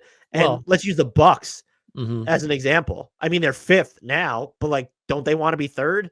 I guess they're only one loss off of third, which is wild to say. I think it's easy to just say the Celtics and the Thunder, and that might just end up being the right answers. But if you're caring more, and the Thunder might have to care too, but like in the East specifically, I could see it being someone not the Cavs or the Celtics, because those teams don't have as much at stake. So I have dark horse is the wrong term, but like excluding those boring chalk answers, couldn't the Knicks be one? If you get I know we talked about this quite a bit. But I'm going to stop you right there. Tell me why not. Do you know what the Knicks' defense? I waited for the number of games played. Do you know what the Knicks rank defensively against top 20 offenses? Not top 10, top 20. I should know this because you posted this somewhere and I saw it and I forgot. So you tell me. Here are all the teams that are worse than the Knicks against top 20 offenses. The Utah Jazz, the Indiana Pacers. That's the end of the list. The Knicks ranked 28th in Aren't defense. They still? Well, okay, you thin sliced it though. So aren't they getting smoked from that Celtics game still in that case? Or that's carrying Filter it out, and I bet you they're still bottom 5. Okay. I think I would say, if you're going to say the Knicks, which you've really made me reconsider saying, but if one were to say the Knicks, couldn't you argue the offense will continue to be great? Mikal Bridges should play better. They'll get another big in there. Better for what it's worth. He is, but like we'll play better over a sustained stretch. And then another big guy helps the defense be better. I don't know. There's upside there. I mean, they're not bad. I guess Tibbs will play the guys too, but does that increase the risk of someone dying? No, because it conditions the athlete to survive. That's all right. All the adversity. What about the Mavs in the West? Like we agree that they haven't been their best selves and they're still really awesome. So like they could still, have another level to go. I think that's the pick if it's not OKC, because I think that Denver and Minnesota would be, honestly, the answer might just be Memphis, because he just figures, because it doesn't matter who's available. Right. Apparently. Yeah. But Dallas is just, they're so good. And it does feel like Denver, Minnesota, Golden State, and Phoenix, and even Sacramento are sort of fated to be up and down all year. Right. And it's not the same. It's not asking who's going to be most improved or whatever. It's like who's going to have the highest raw number of wins. So it's like you just have to choose from a team that's demonstrated the ability to win a lot already. So if we can't go chalk, I'm going to say the Bucks and the Western Conference is tough. Fuck it. I'm going to say the Grizzlies. One of the teams they have 90 guys that can play. So I'm going to go Memphis and Milwaukee as if we can't go chalk. I'm going to go Knicks despite you and Mavs, because I feel like the Mavs just might actually end up being the number 1 seed. So it feels pretty easy to say them. The second part, how much caffeine is required to kill one vampire squid? Vampire squids are unkillable except for when between 8 to 10 years old. That is their lifespan, and then they die, but they cannot be killed before then. They're basically Teflon. Is that a picture of a real vampire squid? That has to be AI generated. I don't know anymore though. I'm put off by that. Shout out vampire squids. Okay. I think this is our second to last question. Matty L asked Grant, how does box score plus minus work? How many points did your team outscore the opposition or get outscored by when you were on the court? Is that the simplest The way to do example it? they gave, though, was saying an example for the Bulls is the win over the Nets recently where Josh Giddey got a triple-double but only got a +7, whereas Yeah. all the other starters had higher, even Julian Phillips, who didn't have a great stat line but was +9. What else does it involve? Thank you. And it's lineup context mostly. Like, I do think for single game, it can be a barometer for how valuable a player was. Like, Drew Smith fouled out against the Pistons the other night. The Heat were down 3 at the time, and I think he was a +18 when he fouled out. And so it's just like, okay, like this is how much you won the minutes by with that guy on the court. And so if all the starters, aside from Josh Giddey, had high, and please correct me if this is a terrible way to explain it, Grant. If all the starters other than Josh Giddey had a higher plus minus, it just means that he was in lineups that did not fare as well versus what they were. Like, he spent more time outside the starting lineup maybe, and that impacted the plus minus. And to the triple double point, it's like Giddey you could be on the floor for 20 minutes, produce 0 box score stats whatsoever, and your plus minus is whatever your team outscored or was outscored by in those 20 minutes. Doesn't matter what you do. It's almost like this is why it's kind of finicky to use game to game. Is like it's sort of whatever happened to happen when you were on the court, whether you influenced it or not, is your plus minus. Our final question comes from Calvin Booth. Should the Nuggets trade for Zach LaVine? Well, Calvin, I didn't even get like a fake chuckle out of you with that one. It took me a second to process it. Let's go over some of the basics. LaVine's 29. We are assuming, are we not, that Michael Porter Jr. is the outgoing main salary in a hypothetical LaVine trade, right? We sort of have to. Yeah. Because you can't trade Murray or Gordon, and you're not going to trade Jokic. So then it's sort of a 1-to-1. MPJ's 26. He's 3 years younger. 2 years left on his deal, $79 million total. LaVine's got 2 for 95 after this one. LaVine, more volume and accuracy from deep. MPJ does not self-generate threes. 92.1% of his threes have been assisted for his career, just under 91% this year. LaVine does. 60% assisted on threes, 56.8% this year. LaVine is not a genius passer, but his career assist rate is 3 times that of Michael Porter Jr.'s. Porter Jr.'s bigger, better defender. Maybe you like him as someone that's going to score closer to the basket. That's about it. I think the comparison recommends LaVine pretty strongly if you don't care about the money, which obviously the Nuggets sort of have to. But if you're also trying to address the non-Jokic minutes, I think LaVine is much more helpful in those than MPJ is. I think the other part of this, though, too, is what else would need to be attached to get Zach LaVine. So, like, Michael Porter Jr. has to be the meat and potatoes of the outgoing salary. Right. If you just include Zeke Najee's deal, the trade works, I believe. But are you also, like, if you're the Bulls, are Porter and Zeke Najee, is that enough for you to give up Zach LaVine and say, well, we got off that deal, we broke him up into cheaper players. Zeke Naji has another 3 years left on his contract after this one. Denver's not giving, I mean, they could give you a pick swap, but if I'm Denver, even though I think Zach LaVine is probably the better fit or does more for the non-Jokic minutes, does he optimize the Jokic minutes when you have Jamal Murray on the court? Is it because now your wing depth is just, you have Peyton Watson and Christian Brown. Yeah. That helps, but like you're really part of the Nuggets, and they're still pretty big when you have Aaron Gordon and Nikola Jokic, like it's so tough. And so you're not, but this is where I was initially going, you're not giving if you're the Nuggets. I think Zach LaVine has been great, but because you have Murray, like you're not giving your 2031 first round pickup in this, are you? Probably not. And I don't know that you should have to. From the Bulls side of this, I think you probably, I don't know how much you care about this, but the PR is probably pretty good if you're getting MPJ back in a LaVine deal, even if you're not getting a first or a swap or whatever, because he's younger. Fills a positional need for them he's too. Different, like, right? It's just not Zach LaVine, and he's sort of comparable in terms of like, he's a great shooter, offense first guy. You could talk yourself into more upside with MPJ. I don't know if I would be persuaded by that, but you could. I think like from Denver's side of it, if the question is, should they, I just view this as, would you rather have MPJ or Zach LaVine? I'd rather have Zach LaVine. It's more complicated than that because of the things you're saying of like, well, what do you think you could get this done for realistically? And it can't just be MPJ. From the Bulls side, I mean, that's not really what the question's asking. I feel like the question is asking essentially like, if the Nuggets can get LaVine for a reasonable package, should they do it? And I guess my short answer is yeah. I just think he addresses beyond the shortening your like forward depth. I think he just does more of the things you need that we've talked plenty about for Denver on this pod. I guess it's just I struggle to see. I might not do it. Because it's just like you have Jamal Murray, Zach LaVine.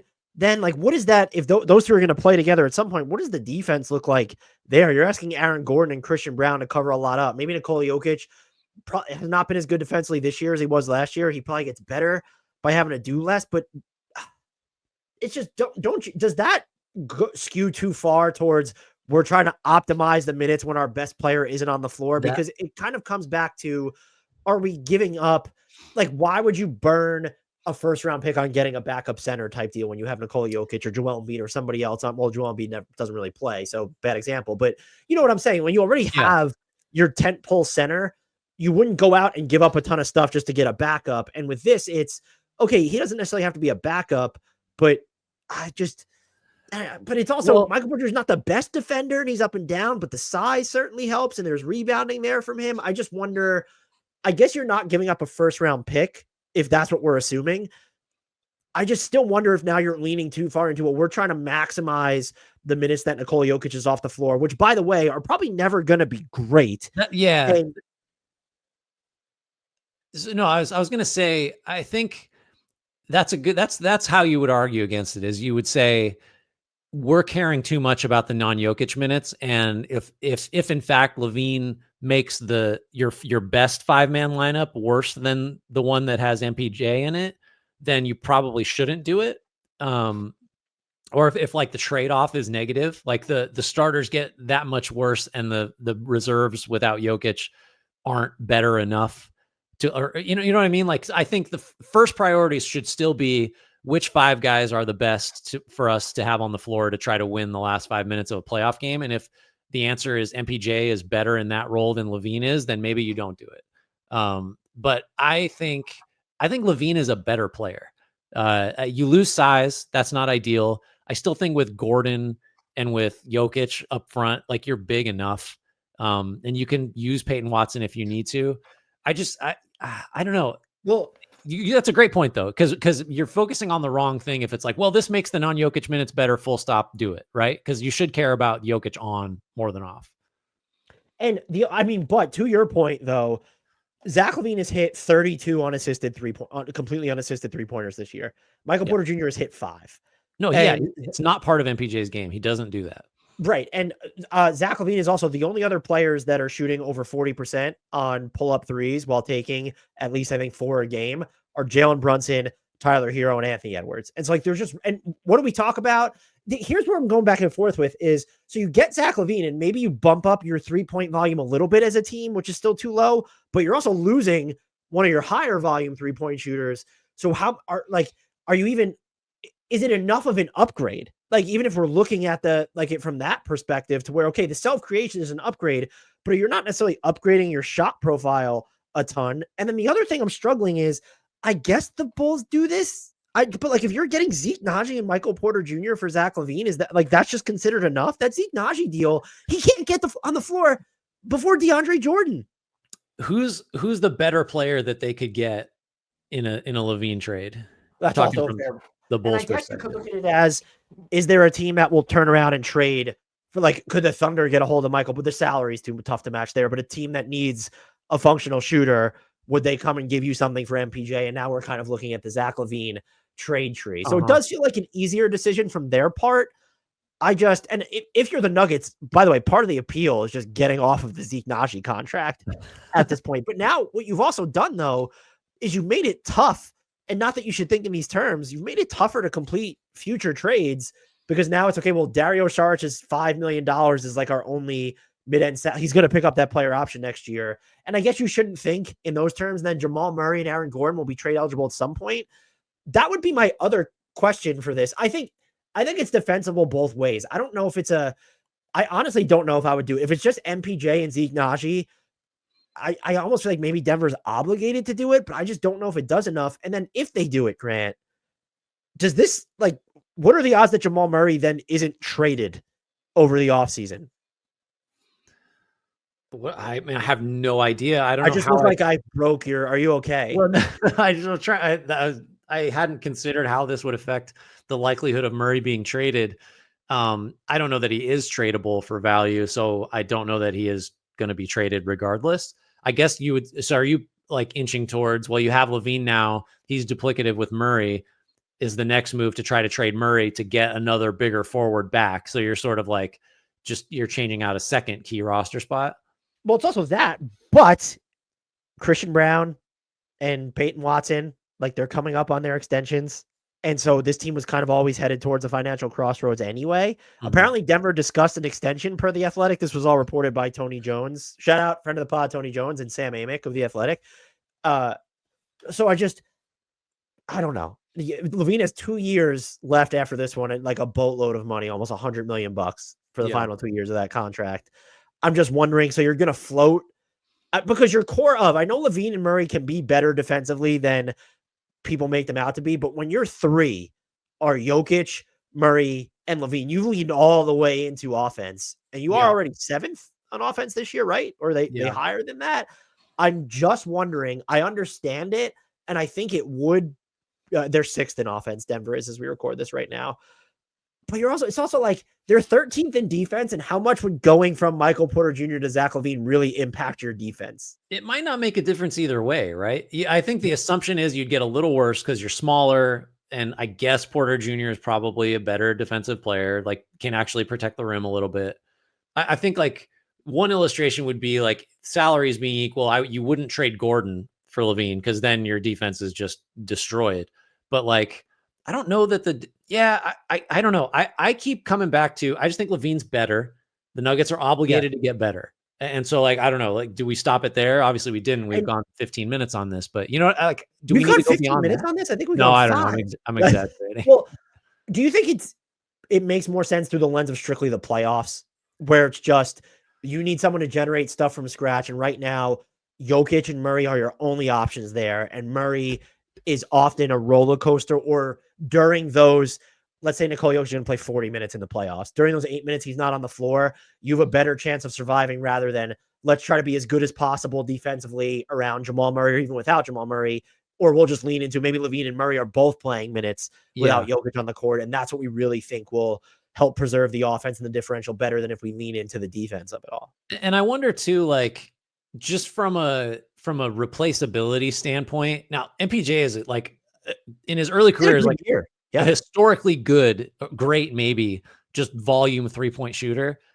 with good size. Like at the same time, I think it might, tell me if you disagree with this. I think it might be easier to find a guy who's like passable defensively that can take and make a bunch of threes than it is to find someone who can be the high volume 3-point shooter on the move, also initiate some offense like LaVine is. I feel like I've never been a huge fan of LaVine. I want to make that clear. I just think his player type might be harder to find than MPJ. Like go find someone that's going to catch and shoot a bunch of threes, right? Like those guys are kind of out there and they're not always super highly paid. His anomaly in that perspective is the size. Like you're not going to find someone who's 6'10" as easily that's doing that. But if he's not generating a ton of his own looks, the self-creation, he's been a better playmaker this year. Yes. But LaVine, to your point, he's definitely the better playmaker when it comes to initiating things. Yeah, I don't know. I think I think I do it if I'm Denver. I'm concerned about it. Like I'm not sure that it's going to make me better. And there are going to be trades. Drawing the line as Denver at Michael? They have no seconds to trade, so it's Michael Porter Jr., Zeke Naji.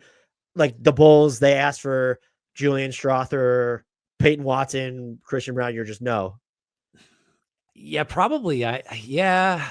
Just because like now Strawther might become definitely more expendable if you're getting Zach LaVine. Like that could be something to consider. You're already so thin, like in guys that you can trust. If you like Brown or Watson, certainly Brown, it's like, oh, I don't know, man. Like that's because Brown actually, once he's extended, there's another trade chip potentially that isn't just like integral to your core. So he has like down the line value. Yeah, I don't know if I go much beyond the deal you're talking about. If they start asking for more, I'm like pretty uncomfortable with it. I wonder if they get Torrey Craig back as part of that deal from Chicago. I don't know what that. I'm not giving up Peyton Watson or Christian Brown to do it. I don't think, just because that's I think that probably winds up impacting your defense more than giving up NPJ, but then you're giving up NPJ and one of those players. I'm very curious if that's just the framework, because if that's the package the Bulls were waiting on, though, I don't know why Zach LaVine wasn't moved already. I will say that. Yeah, I mean, I don't know. I imagine if you're Denver and you crunch the numbers and it's like, we actually think this is like offensively in our best lineups, Michael Porter Jr. just is more valuable, then you don't do it. Even if you're sure also that LaVine props up the non-Jokic minutes, because the more we talk about it, the more that's a problem. But it's priority 2, I think, ultimately, like the non-Jokic minutes. Even though the numbers are so glaring, I think you should care most about which 4 guys with Jokic on the floor make us the best version of ourselves. And if it's MPJ, then it's MPJ. And I don't know if that's true, but like, if LaVine makes you better because of the shot creation, him cutting on this team, like, oh my God, like with Jokic. Oh yeah. So it's a tough question. I'm leaning towards I do it, partly just because I would do it too, but I'm not going beyond, if I'm Denver, MPJ and Najee. But then I'm gonna have questions for why Chicago waited so long if that's the return they wind up getting. Yeah. You have anything else to add, or are you ready to take us out of here? Just that we did it. We answered all the questions. There are no more questions left. I learned about vampire squids, so you're welcome. And you learned what we both learned a little bit about our caffeine likes and dislikes. That's true. Yeah, thanks everybody that submitted questions. Once again, as we mentioned every time, if you want to participate in stuff like this, we'll do mailbags periodically, but there's we're always soliciting stuff for one reason or another. Questions when we do them if you're going to ask for them. No, join our Discord, or be rampant followers of mostly Dan and also me on Blue Sky or Twitter. Links for that in the YouTube and podcast description on how to join our Discord. Yeah, I think we've all grown a lot. We've all learned a lot. And you can grow and learn by remembering to rate, review, and subscribe. Make sure you're commenting on the YouTube videos, thumbs up, all that good stuff. Tell your friends, tell your enemies. Shout out Frank Ntilikina. Apologies, Jared Allen.